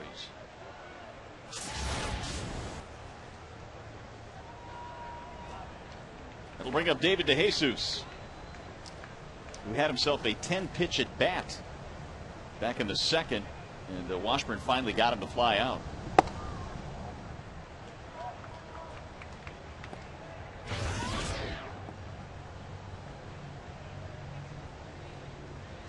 To illustrate your point, Bettencourt came into this game hitting .314 against Tigers pitching career, with 2 more hits in this one, and he has himself a single and a double and an RBI.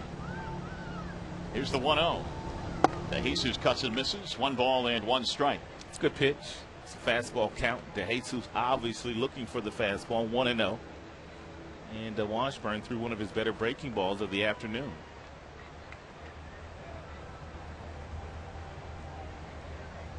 Six Royals hits. The Tigers have 4.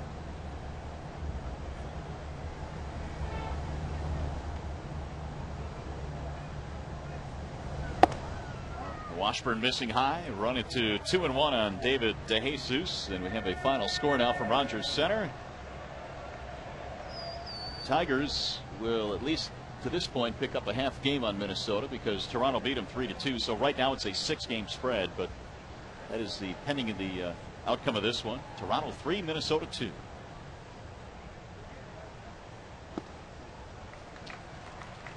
Three and 1. So at worst, the Tigers will have a 5.5 game lead coming back home for their second from final homestand of the year beginning tomorrow.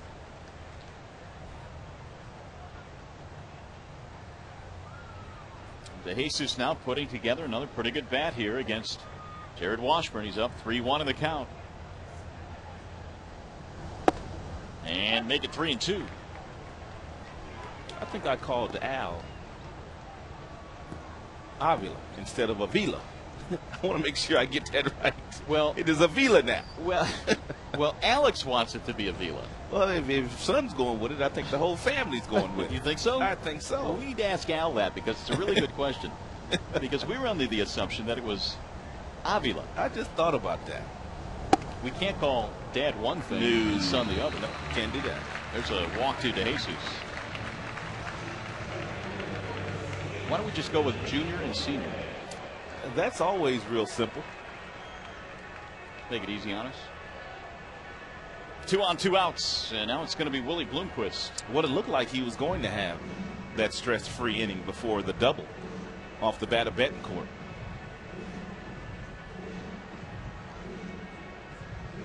Yeah, it was shaping up to be a 1-2-3 inning facing the bottom of the lineup. But the Royals now have 2 men on, and again, every inning in this game so far they have threatened. Bloomquist base hit his first time up. Has great numbers against Washburn in his career, hitting .452 against Jared. This is not the matchup that Jared wanted with a runner in scoring position. He floats in a strike, 0-1. Bloomquist hit a ball back the other way in the third that Polanco made a nice play on, and you can see the numbers career against Washburn, .452.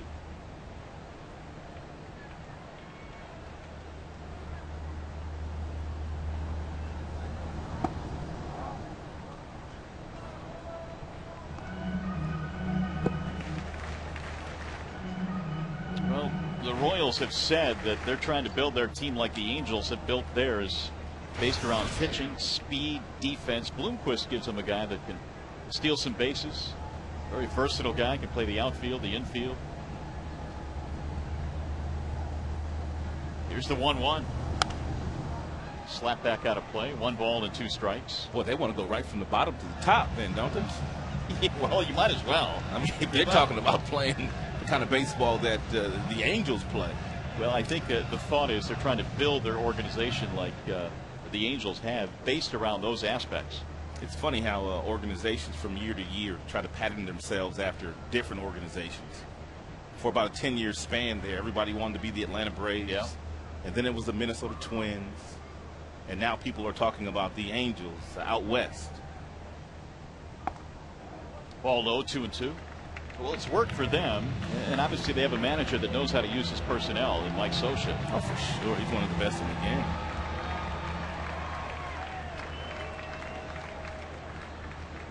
Bloomquist this year has 7 triples. So he can run. 20 stolen bases as well.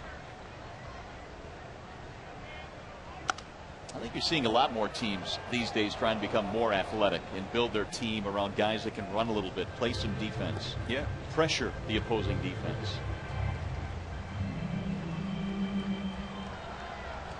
Meanwhile, Washburn has put up another 20-pitch inning. He's thrown 22 in this frame.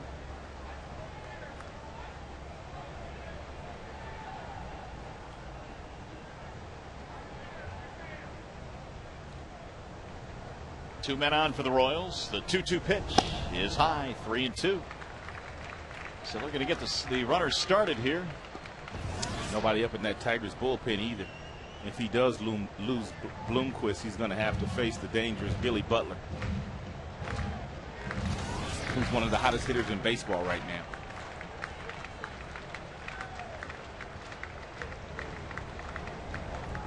Yeah, he'd prefer not to do that at this point. Runners go on 3-2. And it's a ground ball back up the middle. Polanco can't get this one into center field. Betancourt will come around to score to make it 3-0 Kansas City. Bloomquist gets his 26th RBI of the season. A 2-out double by Betancourt started the rally, and he scores.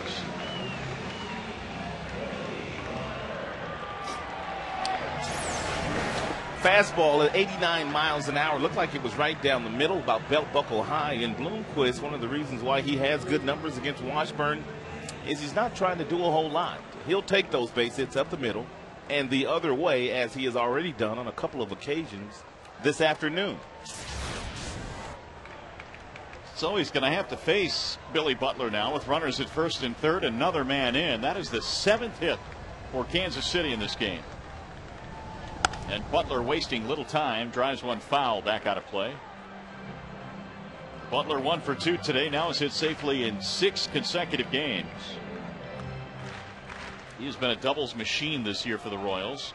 He has 45, which is second in the American League. And Eddie Bonine now starting to warm up in the Detroit bullpen. You talked about the fact that Bloomquist has 20 stolen bases. Now, the Tigers are probably hoping he's still one right now. That would take the bat out of Billy Butler's hands. They would simply walk him to get to Olivo. 1-1 on Butler.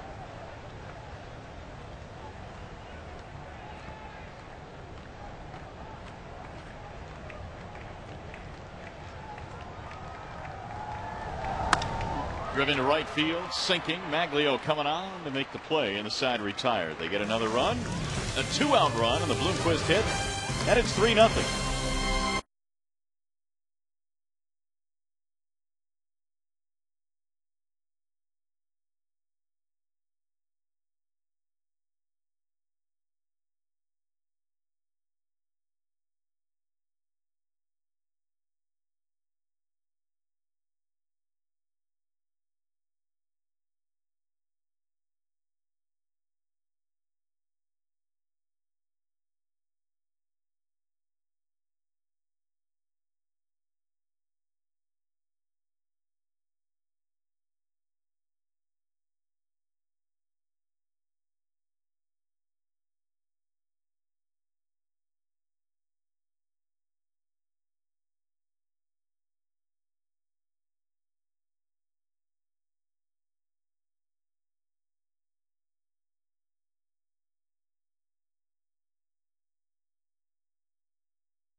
A 6-4-3 double play in the first inning, and then they loaded the bases against DiNardo in the fourth, and Brandon Inge hits into a double play. So the Tigers have had some opportunities, but they have not been able to cash them in. Double play in the first, double play in the second, double play in the fourth. That has kept the Tigers off the board, and the Royals, in the meantime, have built a 3-0 lead as we go to the fifth inning. And Wilkin Ramirez will lead it off against Lenny DiNardo. Waving and missing on the first pitch, 0-1. Ramirez, then Laird, and then Everett in the Tigers' fifth.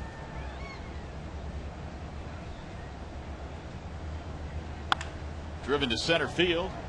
And over the head of Mitch Meyer, who misread that ball. He came in on it, and it goes to the wall. Ramirez with his speed trying for 3, and he's in with a diving triple. Whoo, can he fly? Wow. Oh, my goodness. And that's the first time at this level we have really seen him run. Goodness gracious. We've heard about it, though. This was an absolute bullet, and it's a tough play for a center fielder because you do not know whether this ball is going to carry over your head or fall at your feet. Meyer obviously thought that this was going to fall at his feet, and this ball carried over his head, and then Wilkin just got busy. I mean, he was flying. How does a guy that big run that fast? Ooh. Wilkin's not a small kid. Leadoff triple. And a chance for the Tigers to get a run.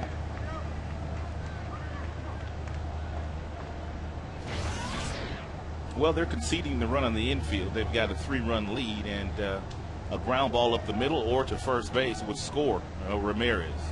Obviously, anything back to the pitcher, he can't go. And if it's hit too sharply at third, you can't go either. Is that the most helpless feeling for an outfielder? Coming in on a ball and realizing, oh. It's so hard to judge. He shows bunt. Yeah, because obviously if you catch the ball, if you hit it at the bottom, you're going to get that backspin, which Wilkin got there. But if you catch the top half of the baseball, you're going to, get on top of it, and the ball is going to fall at your feet. But the ball was hit so hard. Swing and a miss. That swing a little bit too big by Gerald. Runner on third. Less than 2 outs. You simply have to think about hitting the ball to right field. Take your fly ball to right field at this point, or take your ground ball to second base, especially now with 2 strikes. You don't need a big swing. And a ground ball foul third base side. So the triple is the 5th Tigers hit in this game. A leadoff 3-bagger by Ramirez. And the Tigers just desperately need to just get this run in here. They have not been able to do anything in the last 2 games offensively. Well, more than likely, Laird's going to get a changeup here from DiNardo. The changeup, by far, is DiNardo's best pitch.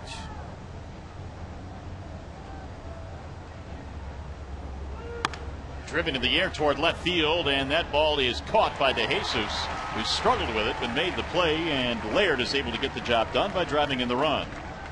Tried to sneak a fastball by Gerald. RBI 29 for Laird. Tigers get on the board now, a 3-1 game.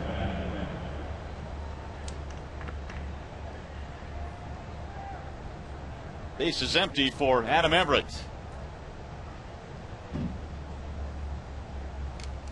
Adams struck out against DiNardo back in the 3rd.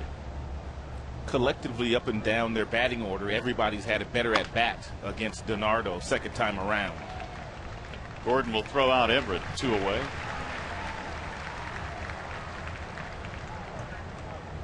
It'll bring up the top of the order Ryan Rayburn. By the way, have you seen the Bat Boy here? I have seen the Bat Boy. He's hard to miss. He may be the only Bat Boy in all of baseball with a beard. I think Jim may be entertaining the thought of using him as a pinch hitter. Here's Rayburn with 2 outs. And if the Tigers happen to get into a fight this afternoon, they've got a big one on their side. Just roll out the Bat Boy. Yeah, there he is. Protect me, big guy. He's more like a Batman. He's huge. Big boy. 1-1 the count.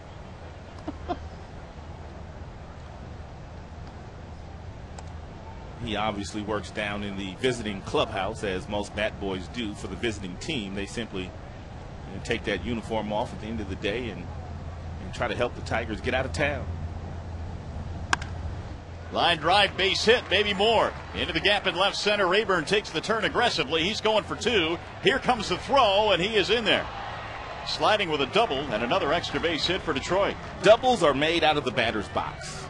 Ryan Rayburn has had a very nice road trip, and he's really done a nice job against left-handed pitching the last couple of weeks. Very short, quick, compact swing. Now he's thinking two, and he knows that he has to get on his horse because Meyer in center field has 11 assists. So you better get going. A triple and a double in this inning, and the Tigers can draw a little bit closer now with Polanco coming up.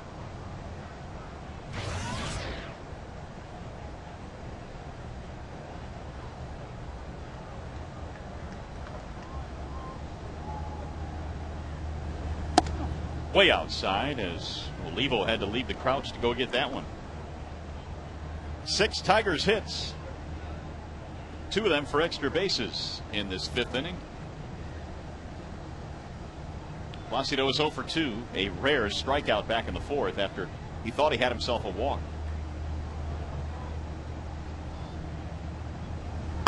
That's back up the middle into center field. Rayburn rounding third. They're going to send him home. Here comes the throw from Meyer. It's going to be a little bit off target. Throw down to second, and he is safe. And Polanco has made it a 3-2 ball game. Placido with a 2-out RBI takes second on the throw home.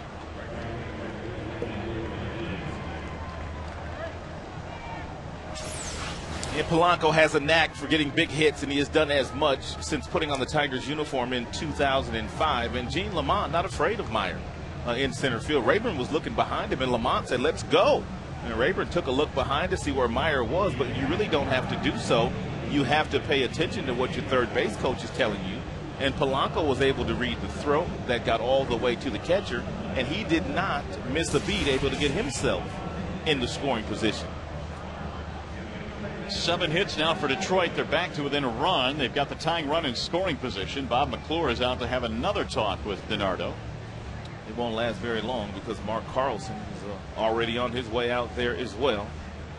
Royals are trying to bide a little bit of time before they go to their bullpen. Looks like Yabuda getting loose. Boy, was he good the other day. He sure was. Yasuhiko Yabuda. And now with 2 outs, here comes Maglio Ordonez. And he has had 2 hits in this game, both singles. The average up to 288.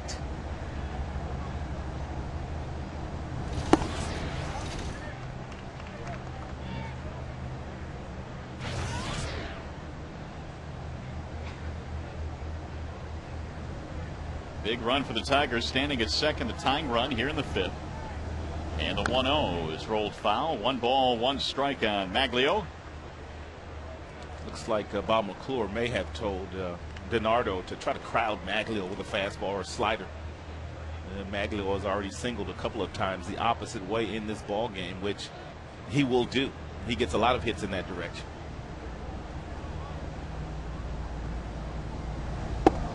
Yep, that's what he told him. 2-1. But in this count, Maglio can cheat on you a little bit if you do decide to go in there, and he might just clear those hips out of the way and get a hold of one and go shopping in that left center field gap. Way outside, and the count rolls to 3-1 with Cabrera lurking on deck.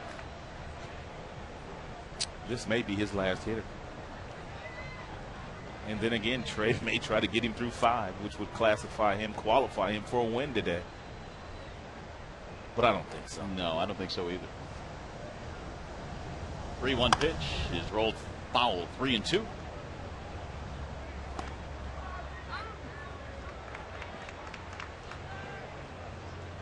Full count.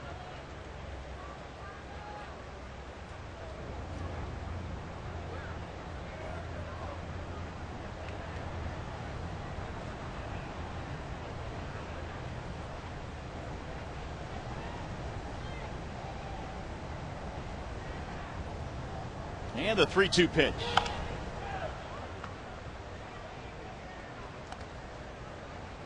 Maglio now with 7 hits on this road trip, 7 for 14. 286 this year with men in scoring position.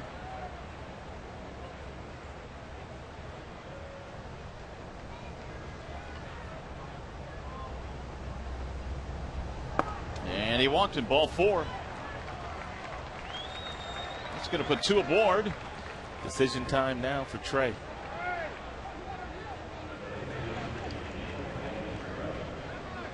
Can't imagine him letting DiNardo pitch to Cabrera, but it appears that's what he's going to do. So Cabrera stands in against the lefty. Yabuda is ready.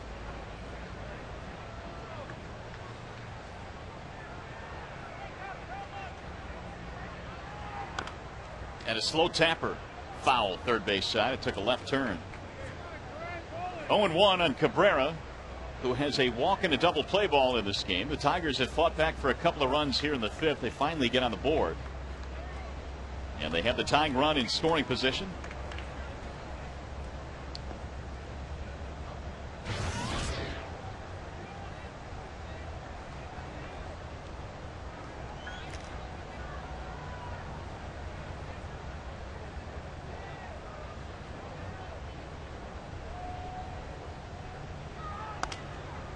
That'll go foul, back out of play, right field line, and DiNardo now is ahead 0-2. Cabrera is a lot like Billy Butler, and we've documented that in this series with the success that Billy Butler has had. Royals first baseman with 2 strikes, they're not afraid to take the base hit the other way. Billy has done it a bunch in this series, and we've seen Cabrera do it a ton all season long.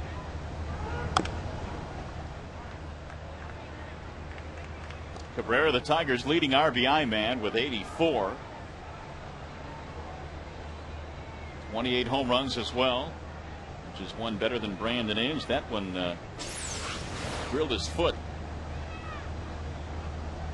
Flew right off the instep.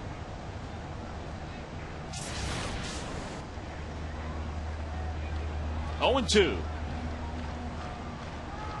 Swing and a miss. He struck him out. Hillman made the right choice. Tigers strand a couple, but they get on the scoreboard. They score twice. It all started with a triple by Wilkin Ramirez. Double. And then a base hit by Polanco. And it's 3-2.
And Jeep Superstores.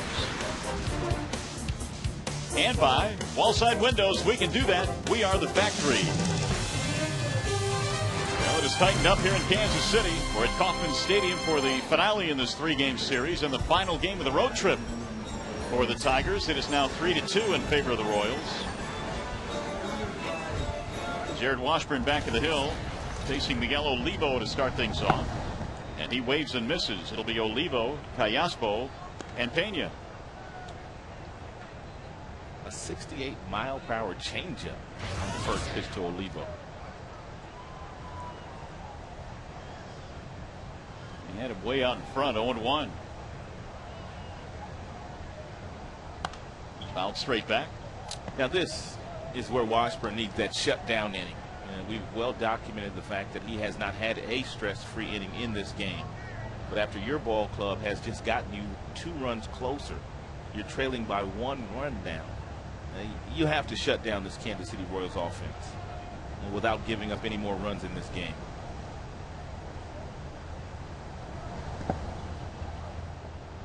Each team with 7 hits, and the Tigers battling back for a couple of runs in the 5th. Washburn had thrown 91 pitches through 4 innings, and therefore the bullpen is working right now. Bonine is joined by Futeni.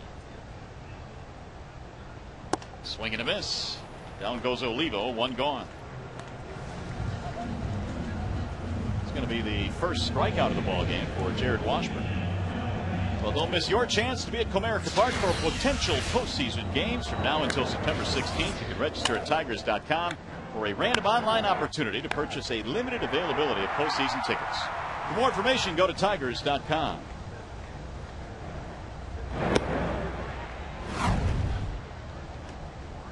Here's Callaspo.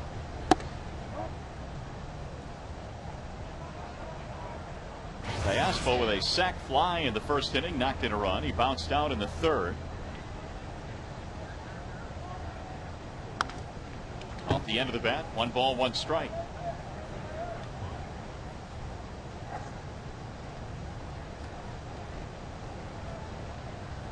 Jared has yet to have a 1-2-3 inning. Looked like he was headed for one back in the 4th when he got the first 2 men, but then a double by Betancourt, and he eventually scored on a hit by Bloomquist. There's a drive in the air to center. Hit well. Rayburn has it measured. It seems like every time Callaspo swings the bat, he's hitting the ball hard somewhere. Every time.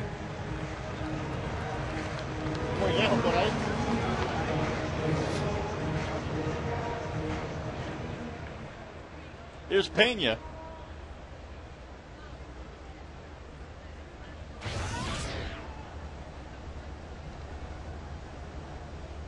Couple of ground balls for Brian Pena, 0 for 2.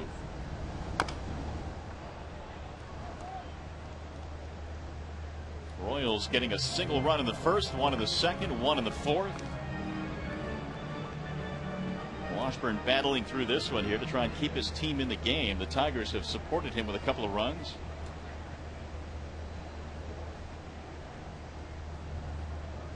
Here's the 0-1.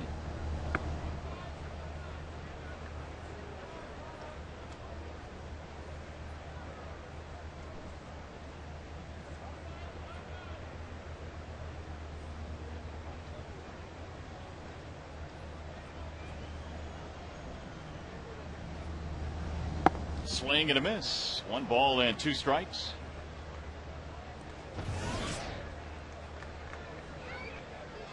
He's crossed the 100 threshold. 101 pitches for Washburn here in the 5th.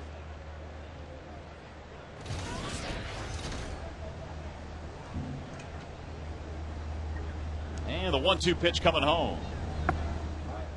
2-2. Washburn's only win in a Tigers uniform was against the Angels on the last road trip in Anaheim. He went 6 innings, 3 runs in that game. But his best start was a no decision against these Royals back home. And that's low. Run it full now, 3-2. And Washburn doesn't have to throw Pena a fastball here. He can throw the changeup and get a swing and miss. He's had a good changeup in this inning. And you know Pena will screw himself into the ground trying to hit it. He walked him, ball 4.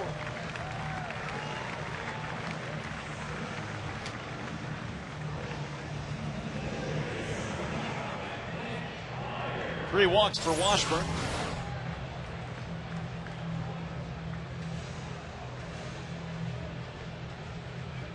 Just a little bit outside. Washburn bending over.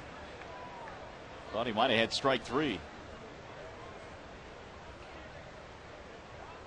So the inning is alive for Mitch Meyer. And he rolls one slowly toward first base. That'll do it. As Cabrera tags the bag for the out, they get a walk, leave a man. You're watching Tigers baseball on Fox Sports Detroit. It is presented by Bell Tire.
Series, it has been the Royals bullpen that has really been outstanding. It's been the difference in the 2 games the Tigers have lost in this series, and Yabuda, who is now towing the rubber for the Kansas City Royals, a big part of what he was able to do a couple of days ago here against the Tigers.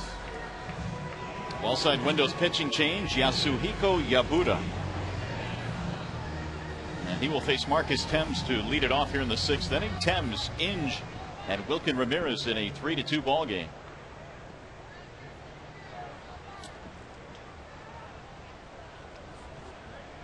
Thames 2 out of 2, a single in the 2nd, a single in the 4th inning. You just wonder how quickly Jim will start to go to his bench. He's got a lot of left-handers that did not start in the game today against the right-handed Yabuda.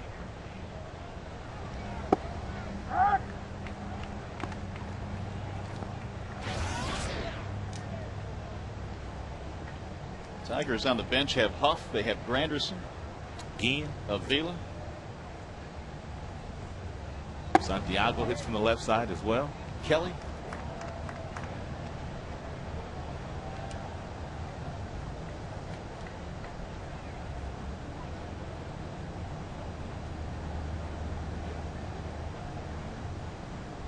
Here's the 1-1. It's high and inside. 2 balls, 1 strike on Marcus Thames. Thames getting a chance to DH today.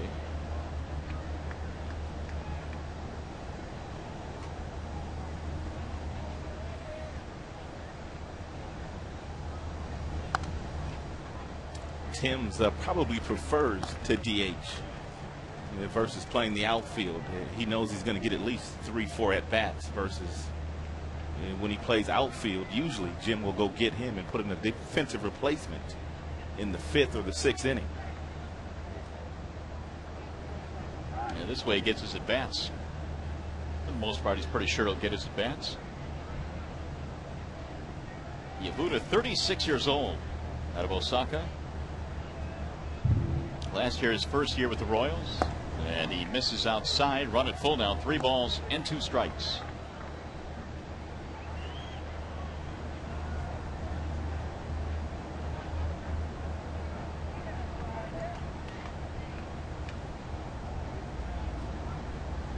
Here's the 3-2. Pop straight up. Middle of the infield. Betancourt to the grass. 1 gone.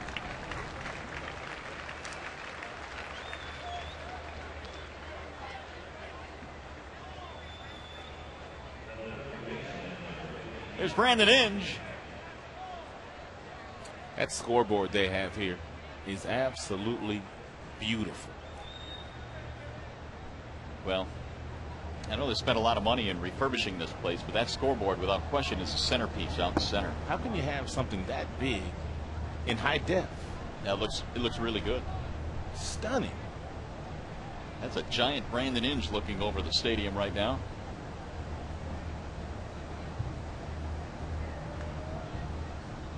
The 1-0 is a ball outside, 2 balls and no strikes. Done a really nice job of turning this place into kind of a showpiece. This has always been a terrific stadium here.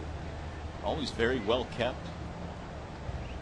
The fountain's a big part of this stadium, but now they've added the Hall of Fame, big old scoreboard in the center. That's going to get through, a base hit. Inge has his first hit of this afternoon.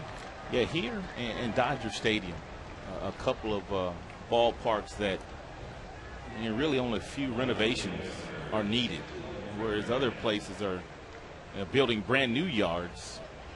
They didn't need that here, just a facelift. And a terrific facelift it is. There's that Royals Hall of Fame out beyond the left field wall. There's Wilkin Ramirez. He started the Tigers' 2-run fifth with a triple on a ball that was misjudged by Mitch Meyer in center. This one's going to get away from the catcher. The tying run now will move into scoring position. It looks like he got crossed up. And usually you see catchers getting crossed up when there are runners on second base, when there are multiple signs given. But Olivo had no shot at catching this ball. Wild pitch is ruled. It's also very difficult to get over and get in front of a fastball in the low 90s when it's down in that area. Breaking balls, no problem getting your body over in front to block, but fastballs are a little bit more difficult to block when they're thrown in that area.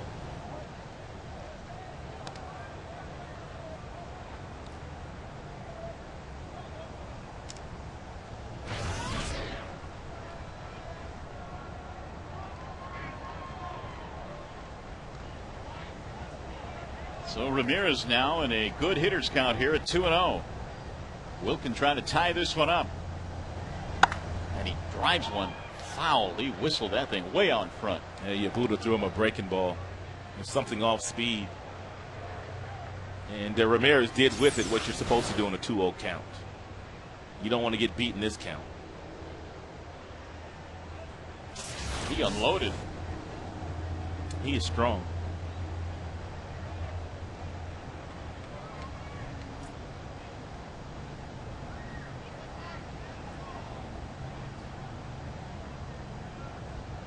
The 2-1. So it's 3-1 with Gerald Laird waiting on deck. Yabuda took over for DiNardo, who went 5 innings and gave up a total of 2 runs on 7 hits.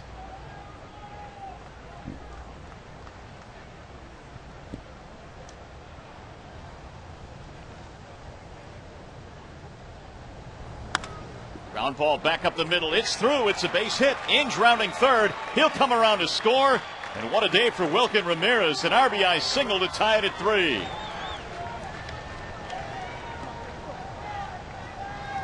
Two hits, a run scored, and an RBI for the rookie Ramirez.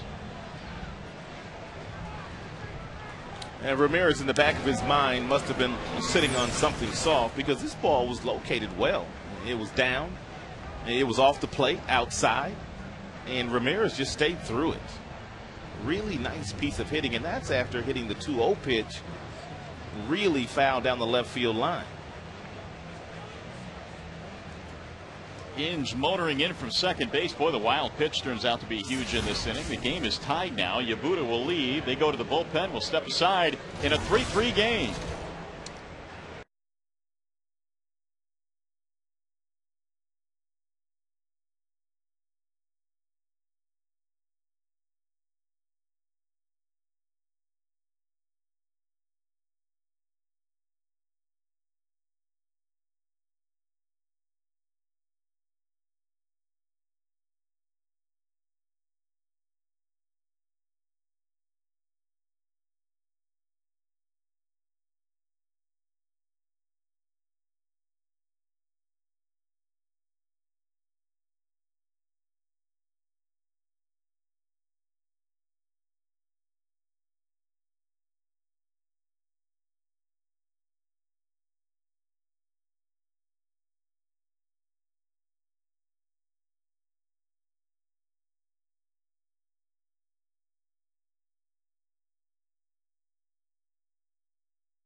Single from Wilkin Ramirez in the 6th inning to come back to tie it up. Tiger fans, we had a ton of them in Tampa, St. Pete, and we've got a few here in Kansas City as well. Roman Colon, the former Tiger now, is on for the Royals.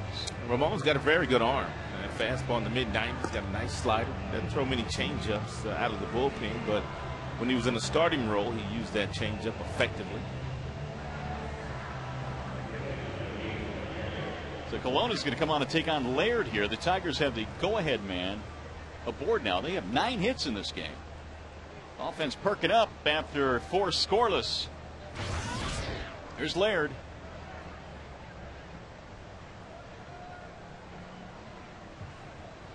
Gerald 0 for 1, a sac fly to drive in a run back in the 5th. And Colon fires back. We'll keep an eye on Ramirez. He stole 33 bags in the minor leagues and typically was in the 20s each season in the minor leagues, so he can run. We saw how well he could run with that triple he had back in the 5th. Trey Hillman will probably pitch out on the 1st or 2nd pitch. Throw over a couple of times and bait the youngster in the running and pitch out to try to help Olivo out.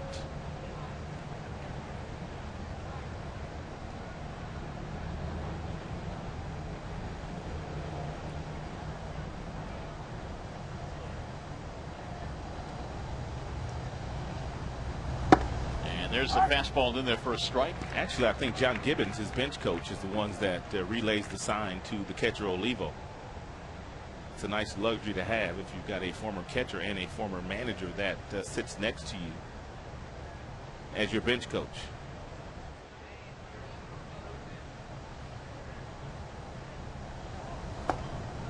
Strike call. Off speed, and now it's 0-2 on Laird. Toronto beat the Twins today, so the Tigers trying to take advantage of that. Gain another game on Minnesota. They fought back here to tie this one up 3-3. Roman Colon out of the Dominican Republic coming on here in the 6th. And a ground ball to the shortstop under the glove of Betancourt into left field. And Ramirez goes to 2nd. Tigers got a break there. Yeah, Betancourt usually makes that play. Yeah, but he was trying to get 2 before he got 1. And he simply was trying to spin as he was sliding to get up to get the ball to Callaspo so they could try to turn the double play over, and he came up empty. And that's a play where you have to get the 1 out first. He knows that. So Gerald Laird is given a single on that play, which snaps an 0 for 17. And now with the go-ahead run at second base, here's Adam Everett. Royals already in this game, turning 3 double plays. Betancourt tried to start the 4th. It's a breaking ball low. We talked about the fact that Ramirez on second base has really good speed, 33 steals in Toledo AAA this year, but Callaspo, the second baseman, is playing rather close to the bag, which means it's going to be tough for Ramirez to get the kind of jump that he needs to get off of second to steal 3rd successfully.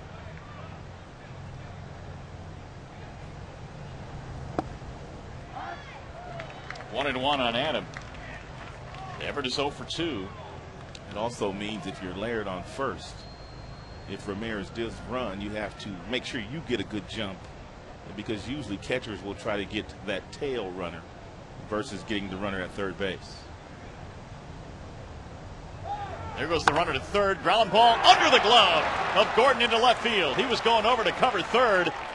And the ball was shot right by him. Everett diving into 2nd very aggressively, and the Tigers have taken the lead on a bullet off the bat of Adam Everett.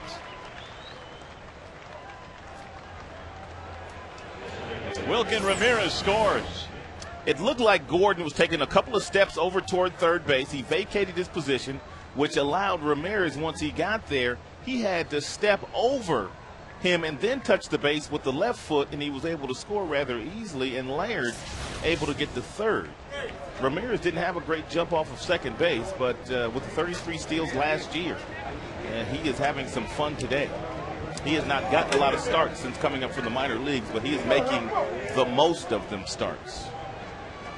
And the Tigers now have 11 hits. They lead 4-3, and the infield is in against Ryan Rayburn. This football season that's coming up, and Ramirez looked like a fullback or tailback. Shedding a blocker. Yeah, cutting the corner. Stepping over a defender. Everett very aggressively motoring down his second, so a base hit. Tigers could add a couple more here. Infield is in. He wouldn't squeeze, would he? He popped him up. Shallow right field. Bloomquist coming in. Still coming in. And the runners have to hold.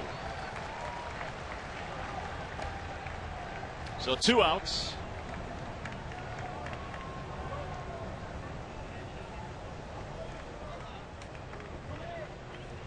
It's going to bring up Polanco.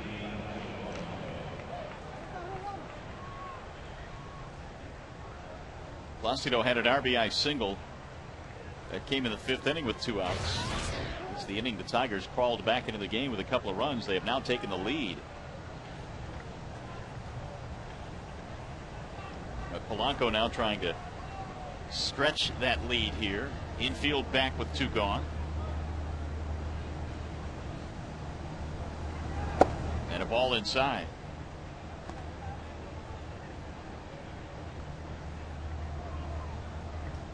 .64 RBIs for the Tigers' second baseman. He's had a nice road trip, 8 hits.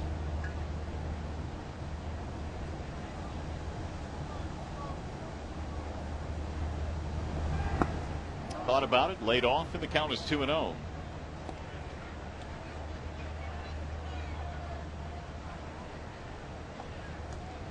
Yabuta started the inning, then Colon.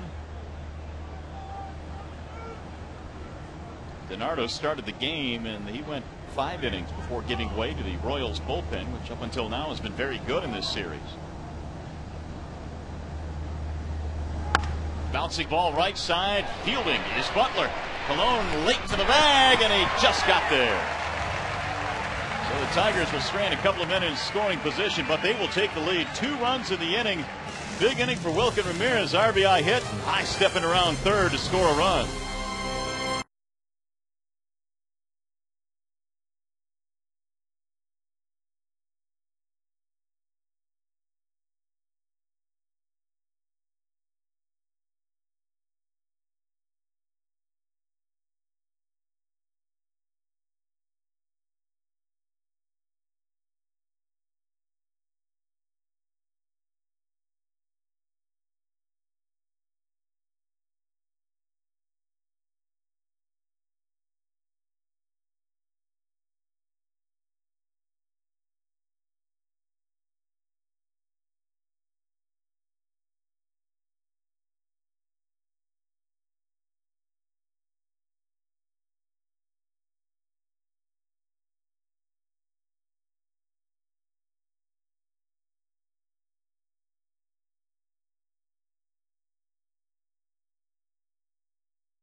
Big day today for the Tigers. This is the first of his 2 hits, an absolute bullet to center field over the head of Mitch Meyer. And then he comes up in the last half inning, singling sharply up the middle to plate Brandon Inge. What a day for Ramirez. A couple of runs scored, a triple and a double, and a ribby. Coors Light Freeze Can, always brought to you by your Frost Brewed Coors Lights. Well, we go to the bottom of the 6th inning here. The fountains are going. The Tigers offense finally perking up. They get 2 in the 5th, 2 in the 6th. And the Tigers have made a defensive replacement. Curtis Granderson now is in center field. And Ryan Rayburn moves to left field. And Zach Miner's the new pitcher.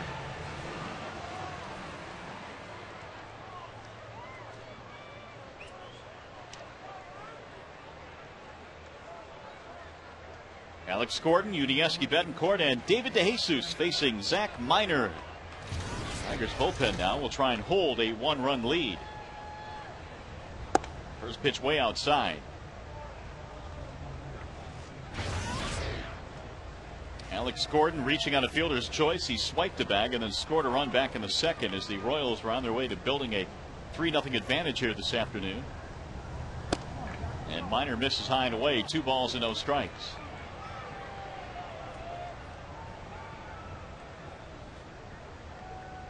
Zach takes over for Washburn, who goes the first 5.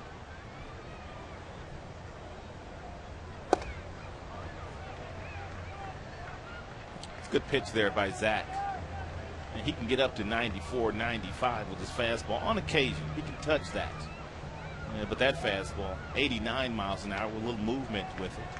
And he gets some movement in that velocity. That ball is hit well, way back into right field, and just like that, the Royals have tied the game. Minor surrenders the homer to Alex Gordon, his 4th of the year. That fastball at 92 miles an hour doesn't move. It's straight. And Gordon killed it.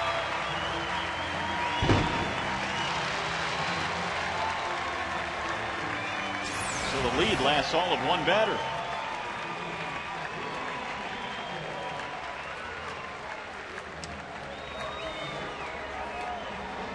Well, they sure would like to see Alex Gordon do a whole lot more of that. And he has the ability to do so. 403 feet on that home run for Alex Gordon. And here is Betancourt.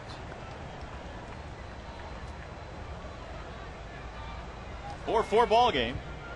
Betancourt's had a nice day. Single double, RBI, run scored.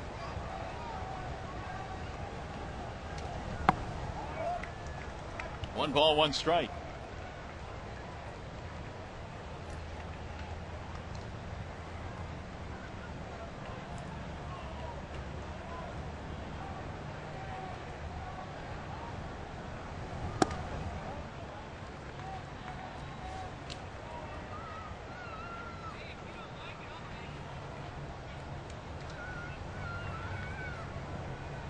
Tigers bullpen this year with an ERA of 4.06. Chop foul, third base side.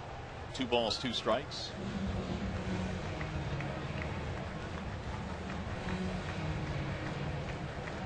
Minor in place of Washburn, who will now get a no decision in this game. And there's more action in the Tigers pen. Again, it's the Bonine Fute-Ni combination warming up.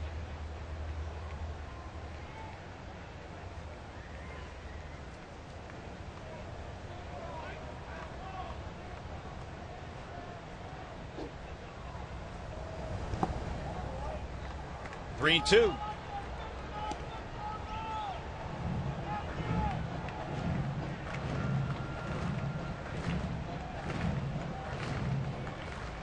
That home run by Gordon, the 8th hit of the afternoon for KC. The Tigers had put up 11 hits, and both teams have stranded 7. It's fouled off. 3 balls, 2 strikes.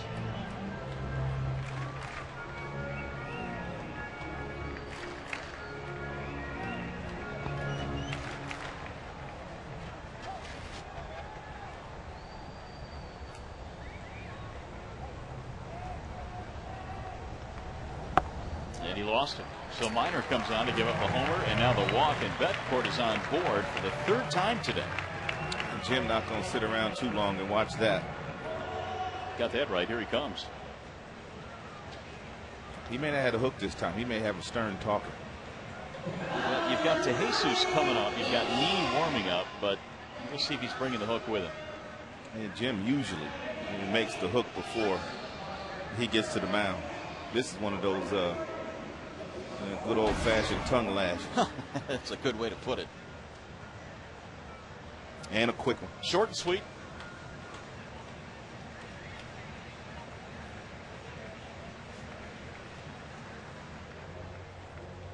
So now DeJesus with a man on, nobody out. Royals have tied the game on the home run from Alex Gordon. If you're wondering, DeJesus does have 5 sacrifice bunts this year.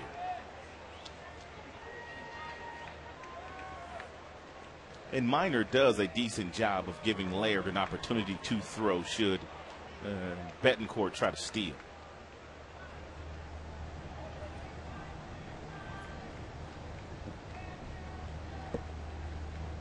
He's showing bunt, lays it to third. It's going to die on the grass. Inge has no play, and Betancourt is safe at first, and DeJesus, or second rather, DeJesus safe at first. Now the Royals with a golden opportunity here. You will see a lot of players, and DeJesus would fall into this category, that feel more comfortable bunting for a base hit in a sacrificing situation, and he places it perfectly. And the key to him placing this perfectly is the fact that he stayed in the batter's box until the bat made contact with the ball, and then he ran. You can't place a bunt any better than that one. I think that one might have rolled foul. It's hard to say. I was thinking that, but I mean, it's a chance. But I know Inge has played down there for a couple of days now, and there have been some bunts down toward that area. He may have felt like that wasn't going to go foul. Well, that bunt single gives DeJesus an 11-game hitting streak, and now it sets up Willie Bloomquist.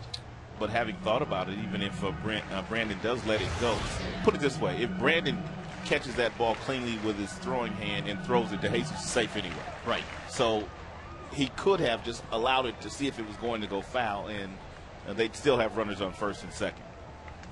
That was a perfect bunt by DeJesus.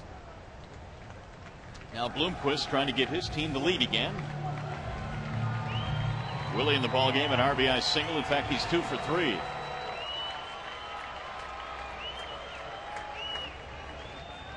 Well, Zach's got a nice little two-seam fastball every now and then that he can run in on the hands of a right-handed batter. And if he keeps it low enough, he can get himself a ground ball. Some may be wondering why Trey Hillman is not bunting here to bunt the runners up in the second and third. Well, if he did that, then Jim would simply walk his best hitter, Butler. He wants to make sure Billy Butler, who's on the on-deck circle right now, gets a chance to swing the bat in this inning with runners in scoring position.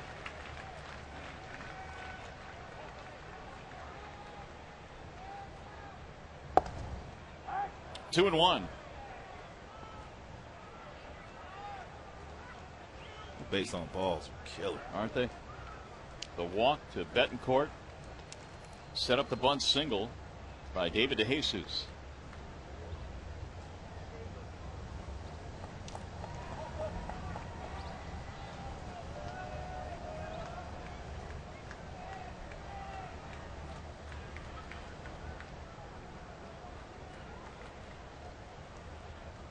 Tigers bullpen last night had 2 walks and a hit batter.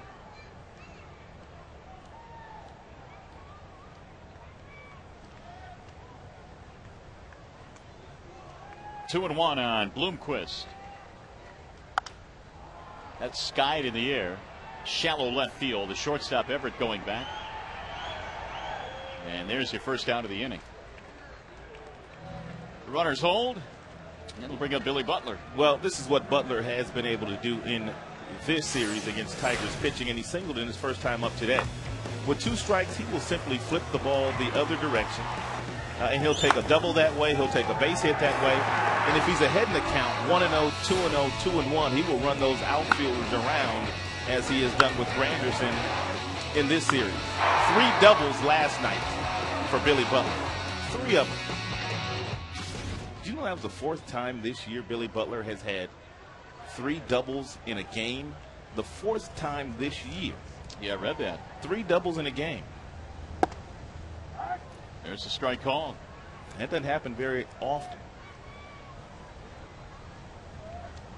Well, he has 45 doubles now. Only Brian Roberts has more, and Butler became the first player in Major League history to accomplish that. 4 3-double games in a year. How about 92 doubles between Roberts and Marquez?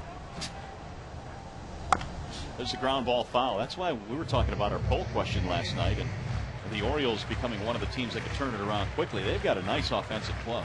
It is the 3rd time in Brian Roberts' career that he has had 50 or more doubles. He's got great speed, though, and he's a switch hitter, so that kind of helps him out. But still, 50 doubles is a lot of doubles. One for 3 for Billy Butler today. A single back in the first. And he pulls this one into left field, a base hit. Bettencourt rounding third. They're going to score him. And the Royals have come right back and taken the lead. And Butler again just tortures Tigers pitcher. Billy, stop it. That is his 77th RBI, a 2-hit game, and that base hit came on an 0-2 count. I like the thought process here by Laird and Minor. They want to get the fastball inside because usually with 2 strikes, Billy will drive the ball the other way, but they didn't get it in far enough. Now, that pitch has to be off the plate inside. And Inge had no chance at making the play, nor did Adam Everett, the shortstop. But how about Butler? He had a game-winning hit a couple of nights ago on an 0-2 pitch. He's good. There's a lazy fly ball into center field for Granderson. And the runners have to hold. Olivo is retired quickly. 2 gone. Billy Butler has a chance to be a guy that hits you 20 to 25 home runs every year and drives in 100 runs. And an all-star.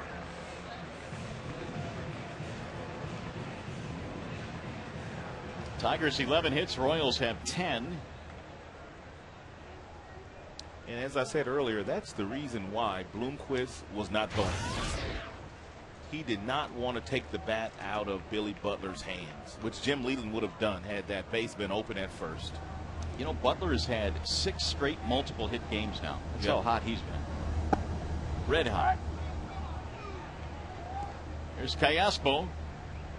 Picked up an RBI with a sac fly in the first. Each team scoring a pair here in the 6th inning.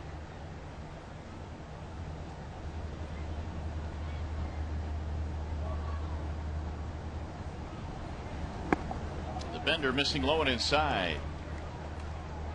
1-1 on Alberto Callaspo. He can rake too. Yeah, he's got a 9-game hitting streak, although he's 0 for 2 today. Billy Butler probably has been their best hitter this year, but Callaspo not far behind with 145 hits. Roll towards second base. Polanco has it.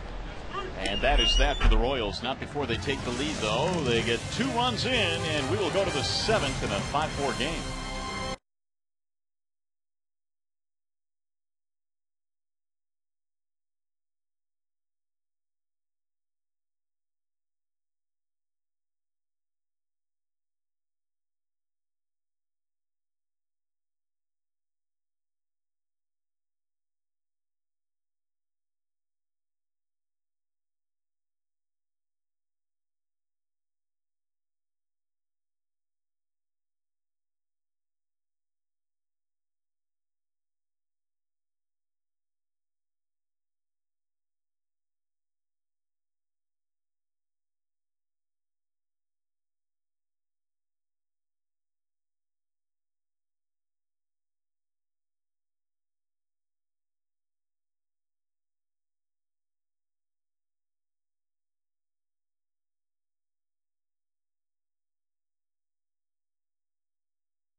Brandon Inge. Wild pitch moved the runner to scoring position. Tigers down by a run. They get a hit from Wilkin Ramirez to tie it up. And then Adam Everett puts the Tigers ahead 4-3. But the lead did not last long. No, it did not. The youngster, the phenom, Alex Gordon, he plays long ball. And then there's a walk to Bettencourt. Then you follow that up with a bunt base hit by DeJesus, which puts some runners in scoring position and allows Billy Butler to come to the plate with a runner in scoring position, and he gets the job done once again against Detroit pitching. So we go to the 7th inning of play now. It's a 1-run lead again for the Royals, 5-4, and leading it off is Maglio Ordonez. He'll be followed by Miguel Cabrera, then Marcus Thames. Roman Colon is back out there. He came on in the 6th inning. And Maglio takes a strike, 1-1. 22 hits or 21 hits between these two teams. And a total of 16 men left on base as well combined. Colon missing Lone away, 2-1. Another nice day for Maglio, 2 singles and a walk. Average continues to creep up. It's at 288. Way outside. 3 balls, 1 strike.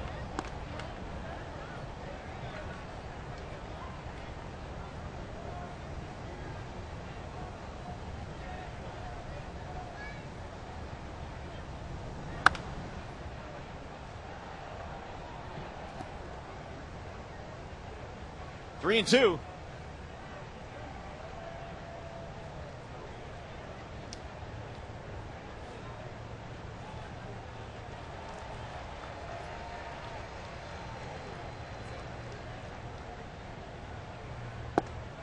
Got him. Strike 3. Ordonez does not like it. There's a pitch on the outside corner that 2 Tigers have gotten rung up on today. He's had a big strike zone, and that's for sure. That's a good fastball away from the arm side at the knees. It may have had a little bit of the plate. Don't know for sure. But Carlson has been consistent in calling that pitch today. That'll get through. And Cabrera is on as he takes the turn. So Miguel has a base hit. Thames due up, will not bat. Aubrey Huff has picked up a bat and moved to the on-deck circle.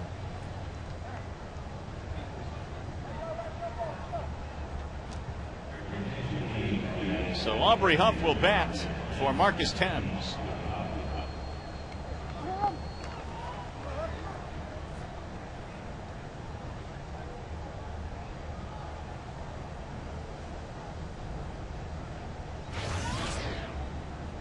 Huff's number 79 RBIs. Tying run is on for Detroit here in the 7th. And a ball outside.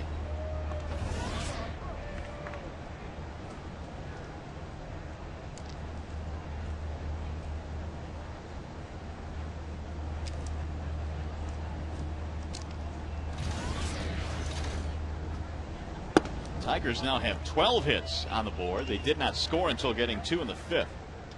And Aubrey has himself in a really nice hitters count now. 2 balls, no strikes. And defensively, they are looking for Aubrey to pull the ball on the ground. They play that same type of shift on him that you see a lot of big left-handed power hitters get played against. That was whistled by Colon. Into second base goes Cabrera, and here come the Tigers now. A pinch hit single for Aubrey Huff. I don't know if Betancourt, the shortstop, saw this ball. He didn't move. The ball is right back at Colon. A hit down off the label, and he just gets out of the way, but the shortstop, Betancourt, didn't move. Take a look at Betancourt. Ball right up the middle. He couldn't see it. Tigers coming right back now, have the tying run in scoring position down at second base. Don Kelly has come on, a pinch run for Aubrey Huff. One of those days where the skipper is going to unload the bench here, use all of his pieces. And Tigers know that Minnesota's already lost this afternoon in Toronto, and they're going to do everything possible in trying to get their lead in the Central back to 6.5 games. Well, here's Inge. He's gotten a lot of big hits this year from the 7th inning on, and I mean some big ones. Lefty Dusty Hughes tuning up. Inge had a base hit back in the 6th to help the rally.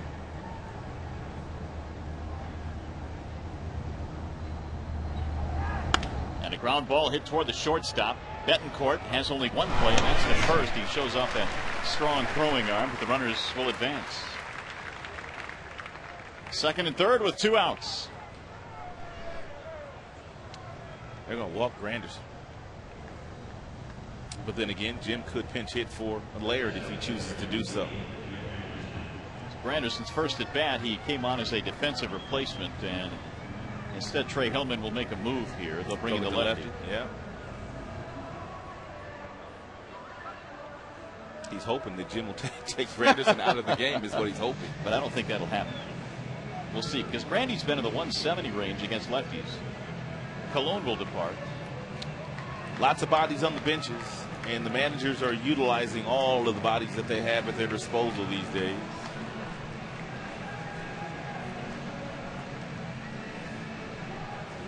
Well, the reminder, we are getting close to the beginning of the NHL season. Hockey right around the corner. September 12th, training camp opens up in beautiful Traverse City. And the September 16th preseason opener against the Philadelphia Flyers, October the 2nd and the 3rd. Tigers, or I should say the Wings rather, opening up in Sweden against the Blues this year. I'm still trying to get us on that trip. You keep working on that, because on October 3rd, FS Detroit will have the telecast beginning at 3 p.m. Keep working. I'd love to go to Sweden.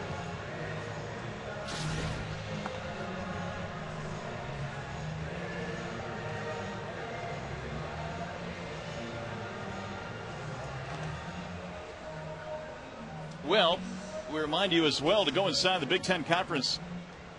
The Big Ten Conference football 4 nights a week. It's a unique 4-pack of shows on the Big Ten football 4-pack. Experts bring you game plan breakdowns, interviews, analysis you won't find anywhere else. Catch the Big Ten football 4-pack every Tuesday through Friday, 10 p.m. only on the Big Ten Network. The only cure for gridiron deficiency. So we have the left-hander on now. Hughes has come in to face Curtis Granderson.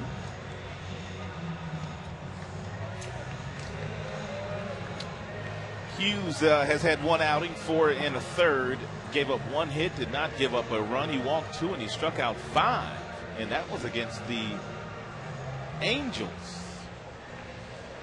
Trevor Thompson did a really nice piece on Hughes in the pregame show, talking about his perseverance in finally getting to the major leagues, and also talking about many days with a young family, thinking that it's time to go and get a real job and make sure you provide for your family. But he's been rewarded with his perseverance, and now he's in the big leagues.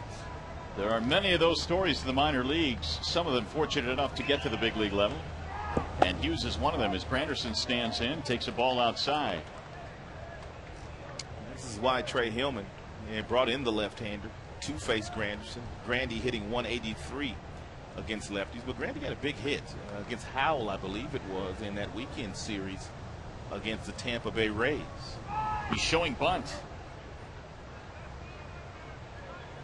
2-0.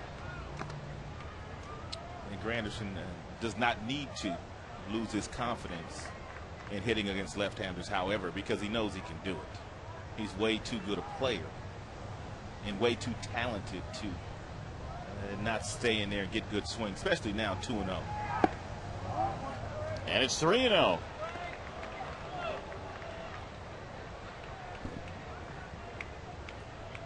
Royals 5, Tigers 4. Detroit with runners at 2nd and 3rd, and 2 outs here in the 7th. Granderson taking a 3-0 pitch in for a strike, 3-1. Dusty Hughes represented Omaha in the AAA All-Star game this year. Trying to get a big out in the 7th inning for his ball club. Swing and a miss, and it's 3-2. Hughes has that slight, ever so slight hesitation as he brings his pitches home. He's back in the count now. It's full.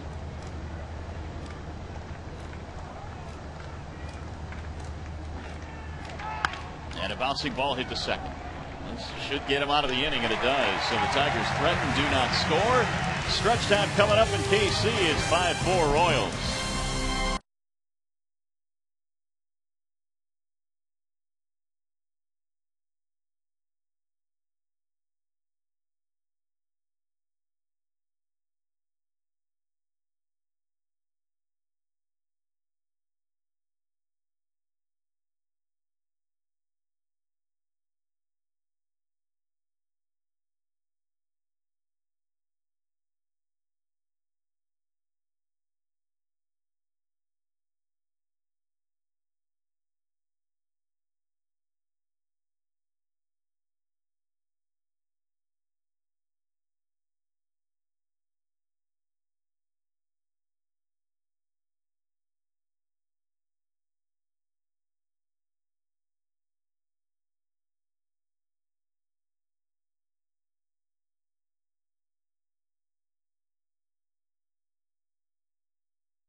Before Wilkin Ramirez, a big day, 2 for 3, including a triple and a couple of runs scored.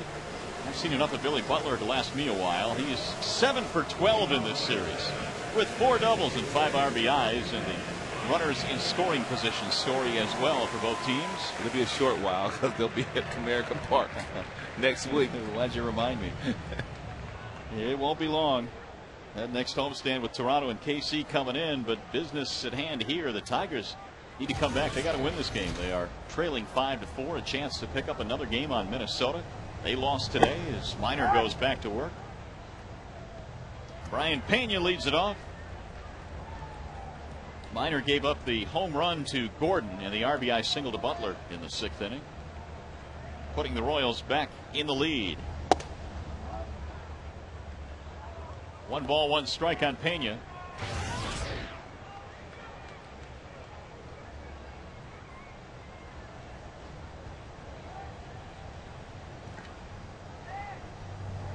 Way inside. Pena, a native of Cuba, in fact was a childhood buddy of Yunel Escobar, who plays for the Atlanta Braves. A fine player. Royals trying to figure out where Pena fits in their plans for the future, and he rips one over the head of his second baseman Polanco. Keep hitting like that, he's gonna find a spot for him. His first hit today, and now for the Royals, they've added another in the hit column. Switch hit and catch was rare at this level. 11 Royals hits. Leadoff man is on for Mitch Maier.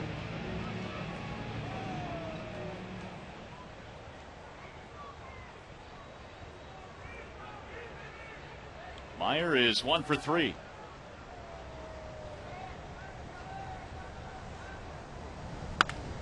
That's pulled into right field. That'll drop in for a base hit, and the Royals have something going now in the 7th.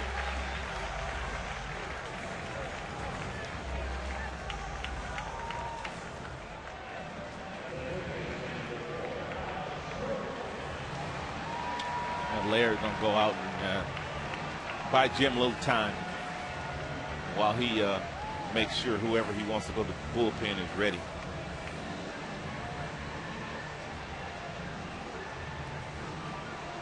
And right now, Fouteyni is warming up in the Detroit bullpen with Gordon due up.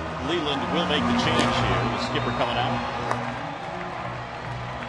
There have been 25 hits in this game, 13 for the Tigers and 12 for the Royals. And Minor is about to get the hook. So he will depart. Fouteyni comes trotting in.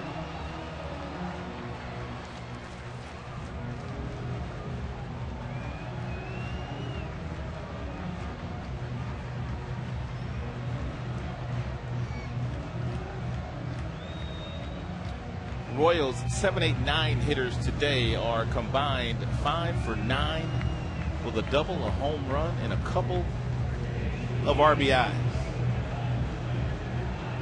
You expect to get contributions from the middle of your batting order, but it is a tremendous bonus when the latter third of your batting order is getting the job done. Yeah, they've had some depth in their lineup today, no doubt about it. Gordon waiting on deck has homered in this game.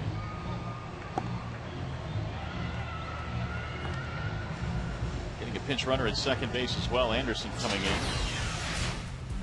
for Pena, and let's scope out the Central. What's coming up for this weekend?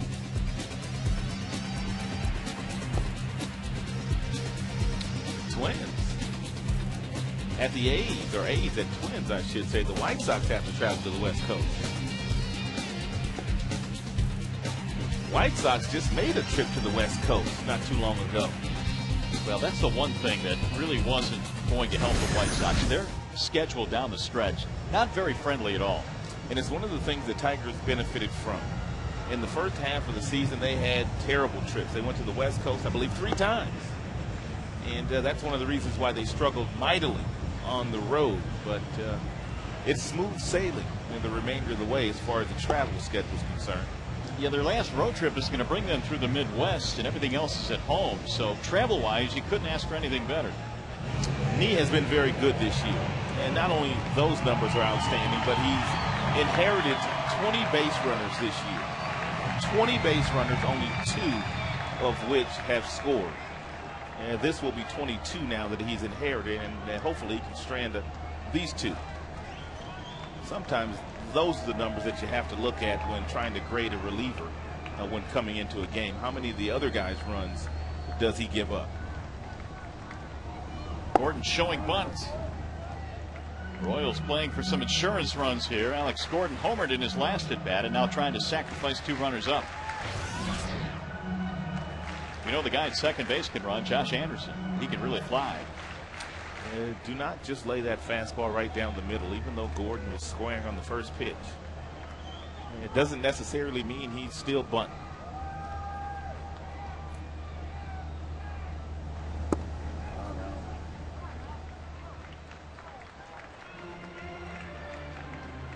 Laird came up ready to throw if Anderson got too far off that bag at second base. That's what catching coaches teach you to do. When there's a bunting situation, that base runner at second is always getting a very aggressive secondary lead, and a lot of times you can catch him leaning toward that next base, and you can throw behind the runner and get a pickoff.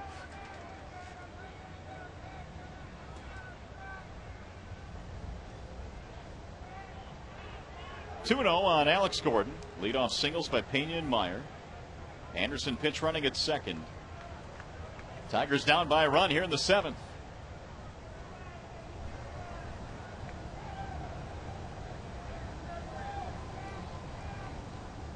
And Gordon pulls it back again, and now the count is 3-0. Well, you got to allow Gordon to make an out here. He's trying to give you one.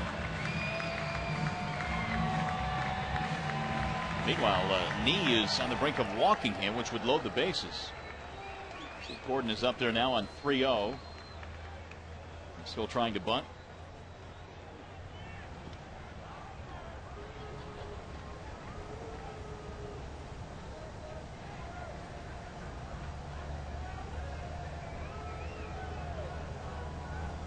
He is not, and he is taking. It's a strike, 3-1.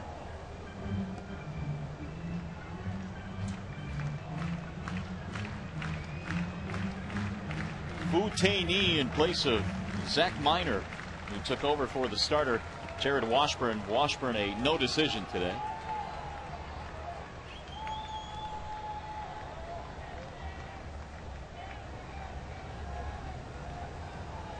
And the 3-1. He's swinging, fouls it back, 3-2.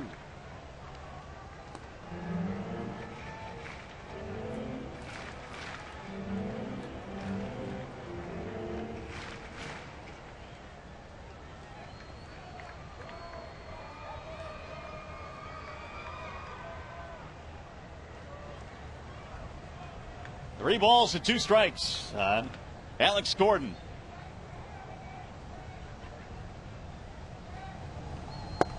And he walked, and that's going to be ball 4.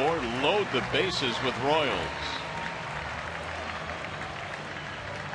First walk for Nee, and he's going to have to deal with the number 9 hitter. Betancourt, who's had himself a day.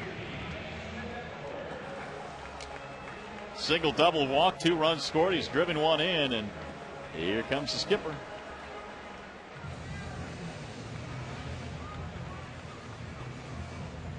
Tigers have a right-hander warming in the pen. They're going to go to him now with Betancourt. There goes Bonine. Will step aside. Bases loaded for the Royals. We'll be back.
including clubhouse caps, t-shirts, jerseys, sweatshirts, and a whole lot more.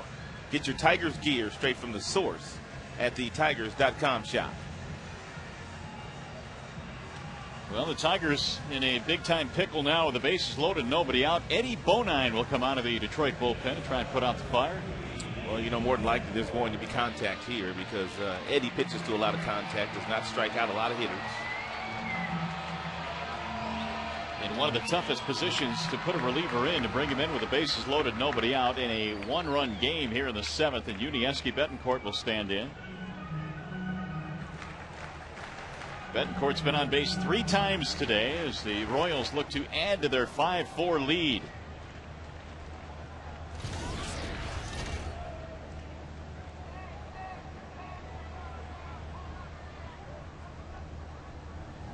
First pitch way inside as Betancourt leans out of the way.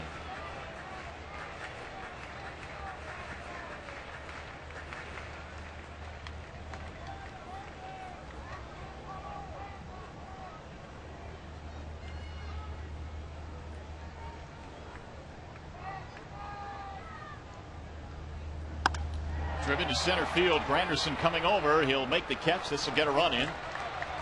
Anderson tagging from third and scoring. Meyer tagging from second and moving to third. So Betancourt continues his big day with an RBI on the sacrifice fly, and now it's a 2-run game, 6-4.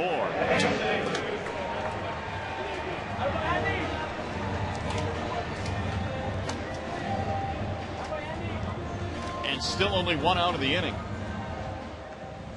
Runners at first and third for the top of the lineup. David DeJesus.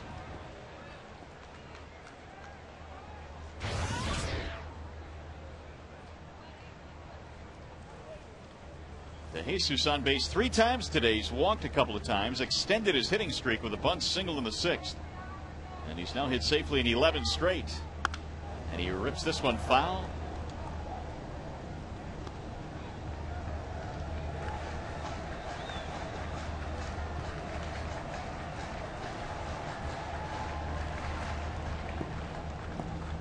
Oh, 1.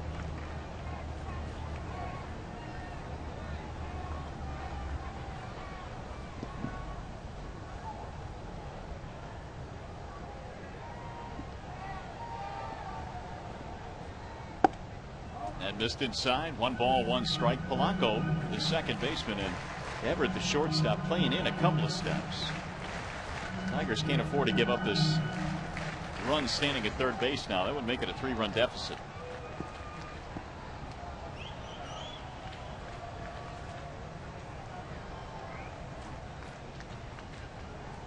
Meyer at third base.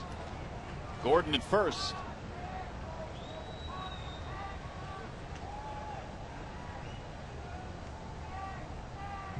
Here's the 1-1.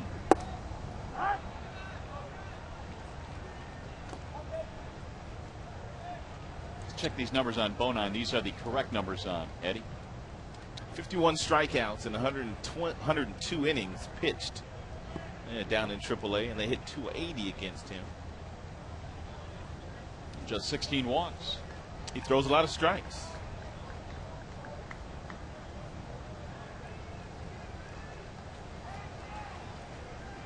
Swing and a miss. So DeJesus goes down on strikes. Big out there. 2 away.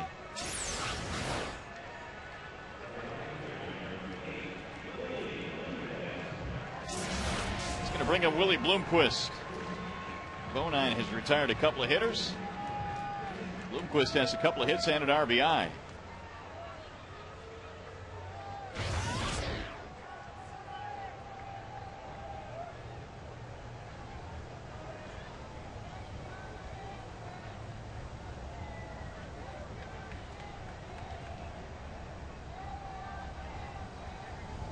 Showing bunt.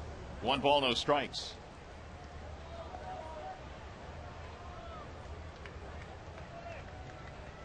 $18 men left on base for these 2 teams. In fact, each team has stranded 9.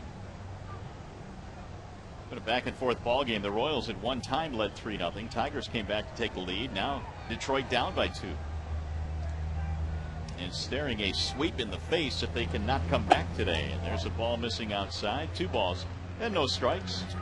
I was wondering what Eddie Bonine struck DeJesus out with, and I know that Eddie has tinkered with a knuckleball, and that's exactly what he threw. He threw DeJesus a knuckleball that had some really nice dancing movement to it.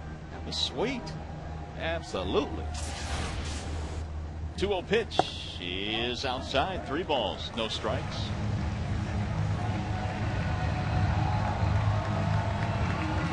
I'm trying to think of other guys that throw it occasionally. Most of the knuckleball pitchers, that is their primary pitch. All the time.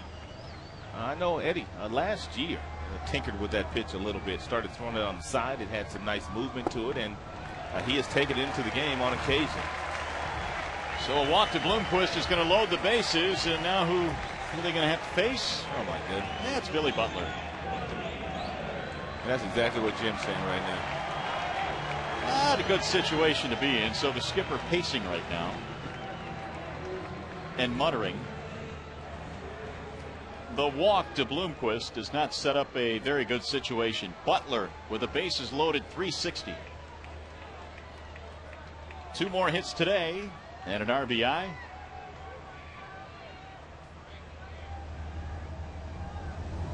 And a ground ball back up the middle. Everett over to his left will shovel for the force, and they get Butler to end the inning. So they will leave him loaded, but another run in for the Royals. They lead 6-4.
Question: which professional sport is the hardest to break into? And it appears, in a close vote so far, it's Major League Baseball and the NHL.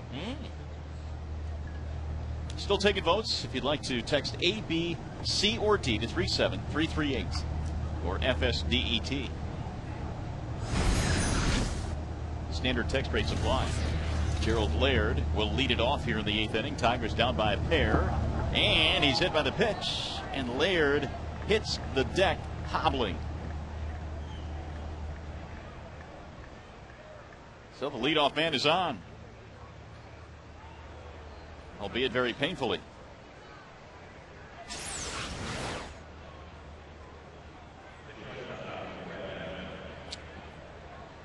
Well, it's been a breaking ball. He couldn't get that right foot up, and that got you in a bad spot. Right in the ankle. So the Tigers now will bring the tying run to the plate. Leadoff man is on here in the 8th. Here's Adam Everett.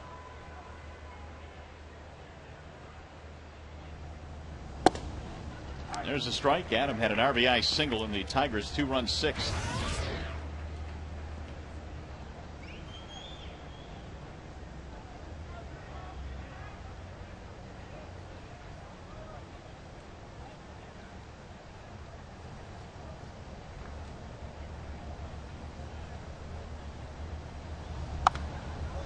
That is fouled back out of play.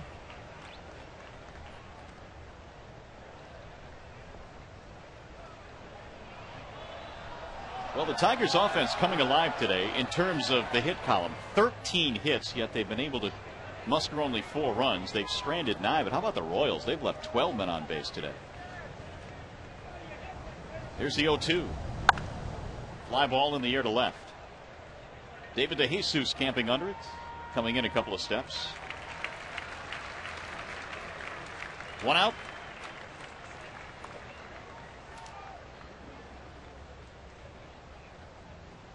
Well, don't give up the ship yet, because the Tigers in comeback wins at 35 this year.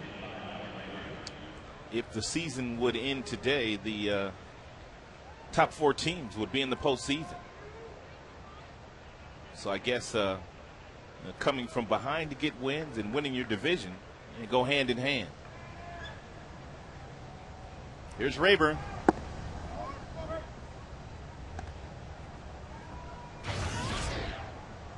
Did a quick total for this entire series. 55 men left on base so far in this 3-game set. That's combined for both teams. Royals have left 30. Yikes. We've seen all of them, too. I know. What does that mean? That means the time of the games have not been very small. They've been very large and long. 3+ every game. 2-0 on Rayburn. And that's high. 3 balls, no strikes. He might. He just might give Rayburn the green light here, hoping to get that fastball right down the middle. And if Rayburn does get it, he'll be looking to hit the ball into the gap somewhere. He won't be looking to hit a single.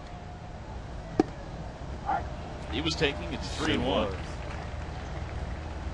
Rayburn has a double and a walk in this game. He's also scored a run. Ryan came in over his last 35 games batting at a .358 clip. Need a big hit here. The 3-1 pitch is looped in the air to shallow right field. That's going to drop. That's a base hit. Laird will go to second, and he'll pull in there. And it's a single for Ryan Rayburn, and the tying runs are on now. And the Tigers have the best part of their order coming up, too.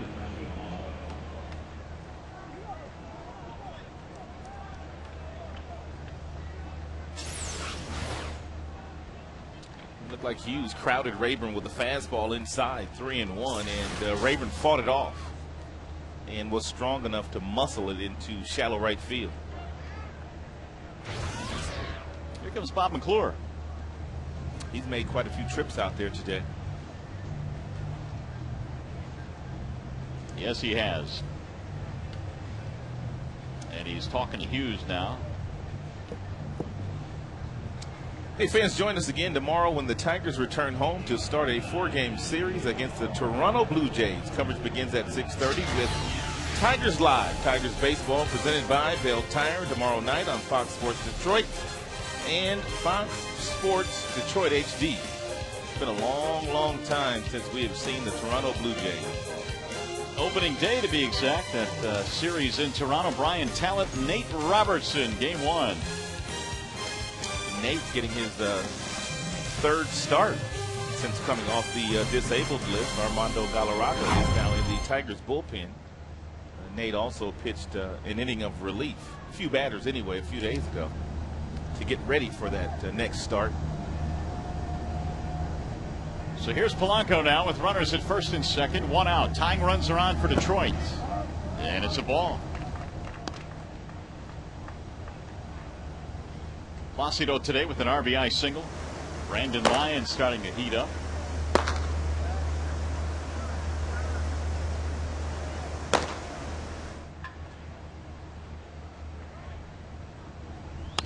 Bouncing ball hit the third. They'll go to second one. Relay is a double play. They turn another one. Their 4th of the game. And that one hurt. 5-4-3 as they swing it around the horn. And we'll go to the bottom of the 8th.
longest of time since 1849. Back here in Kansas City, we're at Kauffman Stadium. Well, there's a whole lot to do here in the kids area at the ballpark. A little mini golf. You can run the bases. We'll get there eventually. That's cute. What a great place. And here come the Royals now as we go to the bottom of the 8th inning. They are leading by 2 runs. It'll be Olivo to lead it on.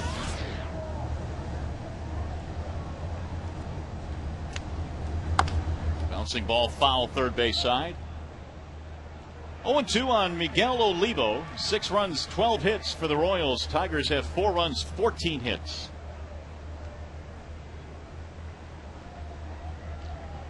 Eddie Bonine came on in the 7th inning. He is starting things off here in the 8th. And a ground ball left side for Brandon Inge. 1 gone.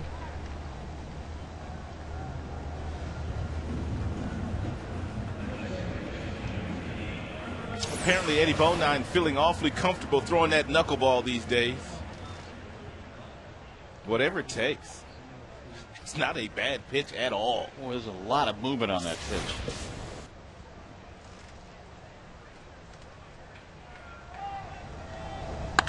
There's a drive deep into right field, way back. Ordonez turns on this one, and he'll watch it fly. It's gone. Alberto Callaspo with a big run for Kansas City. It's now 7-4. Callaspo was not going to allow Bonine to get to that knuckleball. He threw him a first pitch fastball, and Callaspo did what he has really done all year for the Kansas City Royals. And that's just get busy. He has had a wonderful year. 146 hits, his 9th home run, great concentration, bat speed, you name it. He drilled that. It also allows Callaspo to run his hitting streak to 10 straight. And Jim Leyland now coming out perhaps to argue where that ball landed. He wants to talk with Wally Bell. There was a ball that was hit at Comerica Park probably about 2-3 months ago, and it was a home run, and Cabrera was given a double. And since that time, Jim has told himself that every time there is a ball that appears to be a home run, not a home run, if it's questionable at all, then he is going to go out and then ask the question just to make sure the umpires get it right. Because he said he cost Cabrera a home run earlier this year. Well, he has asked that the umpires convene, and Wally Bell has told him that, well, okay, we'll do that, and now they're talking about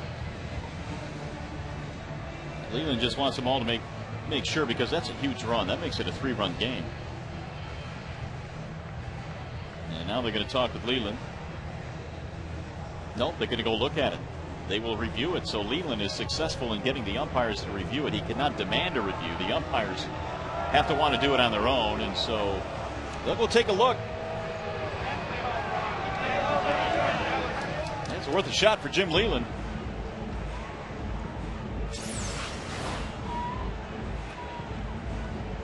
Well, here's the green padded fence out here, and anything over that is a home run. And let's see where the ball lands.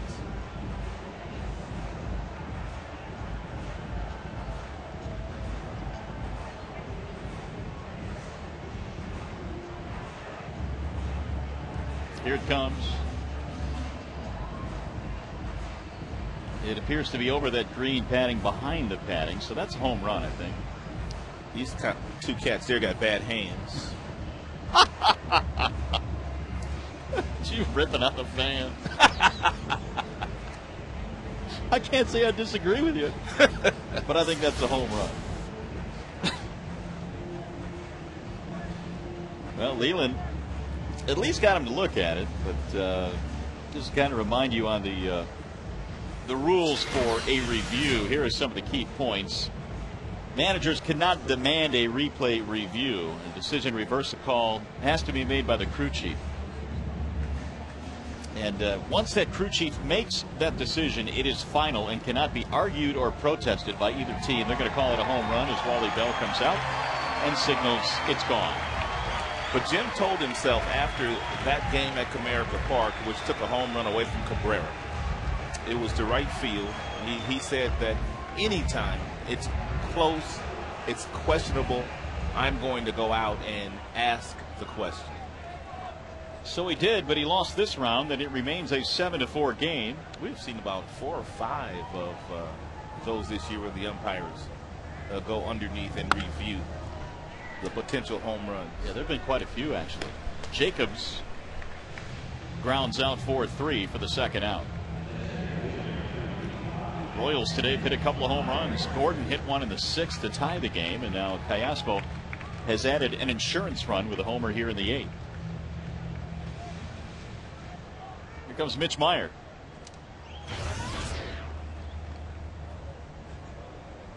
A couple of hits today for Meyer, 2 for 4, both singles. Mitch Meyer started all 3 games here in this series. I think they're trying to find out whether he can be an everyday player for them next year, or will he be relegated to coming off the bench. He can play all 3 outfield positions. The 2-0 is outside. No, it's on the outside corner for a strike. 2-1. Well, they've got a decision to make on that option on Coco Crisp as well, who's missed a good portion of this year with injury.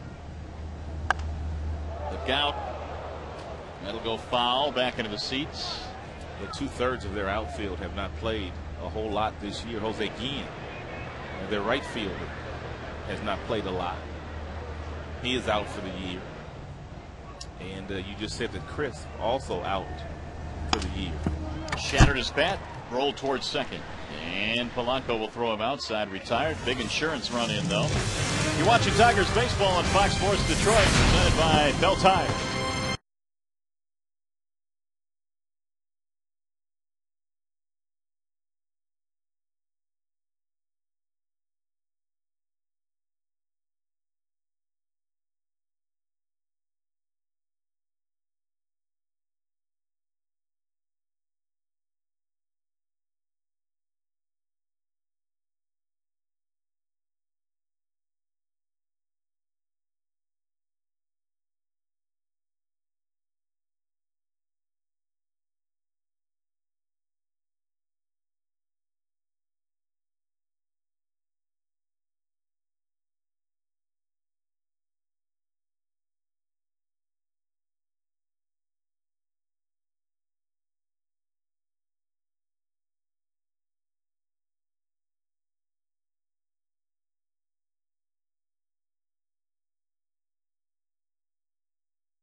Last call for the Tigers. We go to the 9th inning here at Kauffman Stadium, winding up this series, and the Royals are 3 outs away from, get this, a sweep against the first place Tigers. 7-4 is our score as we go to the 9th.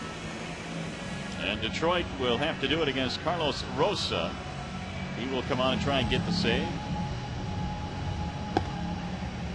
We saw Joakim Soria pick up a save in the ballgame last night. And Soria not going today. He will give way to Rosa here.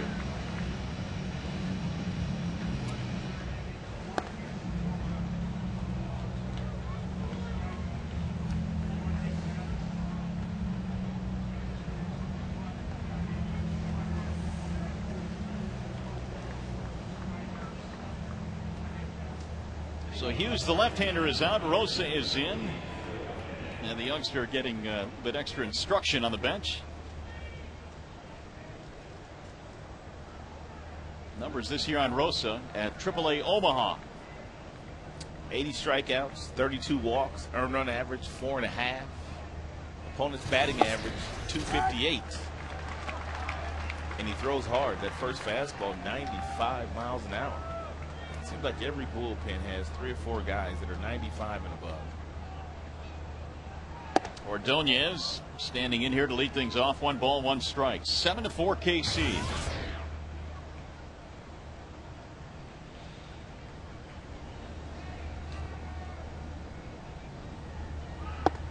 Check his swing. That's why you play the games.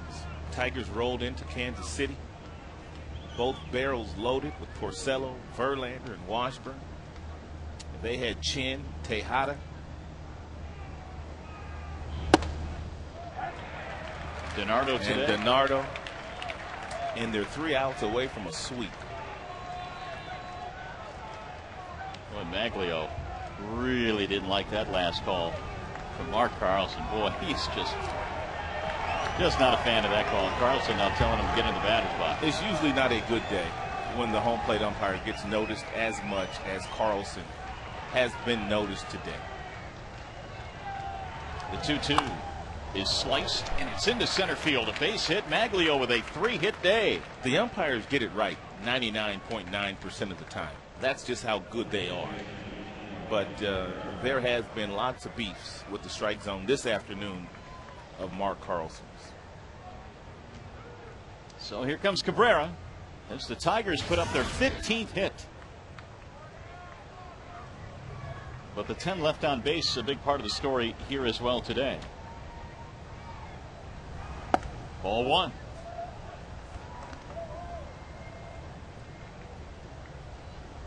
Rosa was the Royals minor league pitcher of the year a few years back in 2006. Got to the big leagues last year, just a couple of appearances. He's 24 years old. And he pours one right down the middle at 95. 1 ball, 1 strike.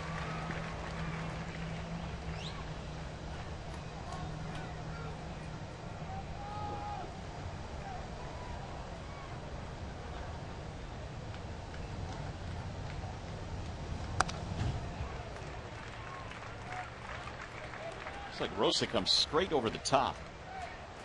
He fired in another fastball, 1-2. A lot of times guys that throw straight over the top are a little easier to pick up. And that's why lots of pitching coaches kind of drop you down to that three-quarter arm slot, which it gives you automatically a little movement on that 95-mile-per-hour fastball.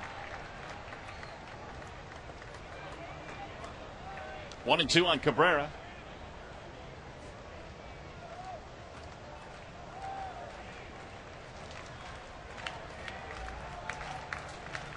Tigers had only 1 lead today. That was at 4-3, but it didn't last very long. Another foul back out of play. 96 that time. Cabrera tardy. 2-2.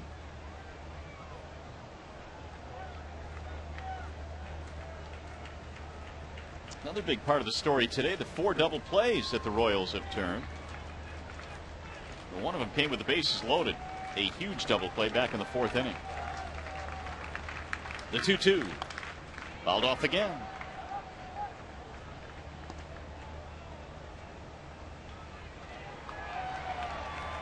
Miguel today has hit into a double play. He's walked and he's singled.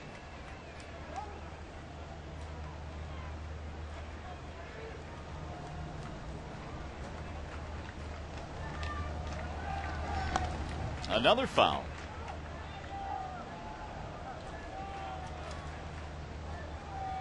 Now Olivo will walk out to the mound.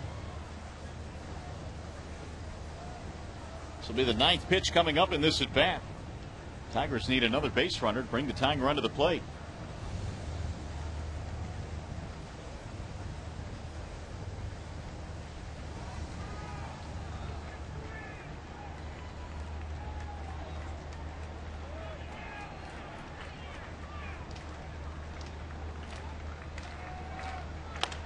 And that is lined right to first, and Butler will get the double play. Butler can do no wrong in this series. He has been Johnny on the spot for 3 days straight.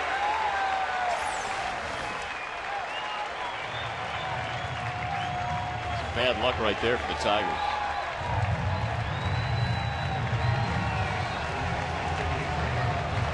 Two gone. 5 double plays. That's hard to do. It is. That's amazing. So it's up to Don Kelly. But it's been a long, long time since they hit into 5 double plays in a 9-inning game. 4 on the ground, 1 in the air. Here's the 0-1.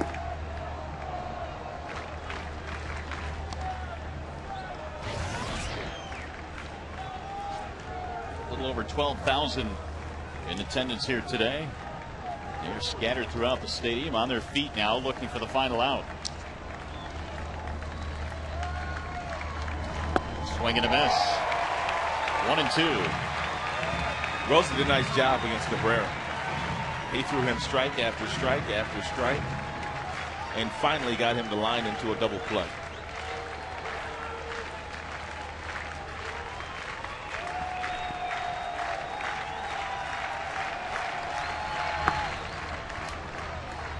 Two and 2 on Don Kelly. He pitch ran for Huff back in the 7th. This is his first at bat. Here's the 2-2. Ground ball to short. Betancourt on the backhand. And that'll do it. The Royals in last place in the Central sweep the first place Tigers. Yes, they did. That's why you play the game. And the first 4-game winning streak for the Royals since mid-June. They're celebrating today in KC. Back with more after this.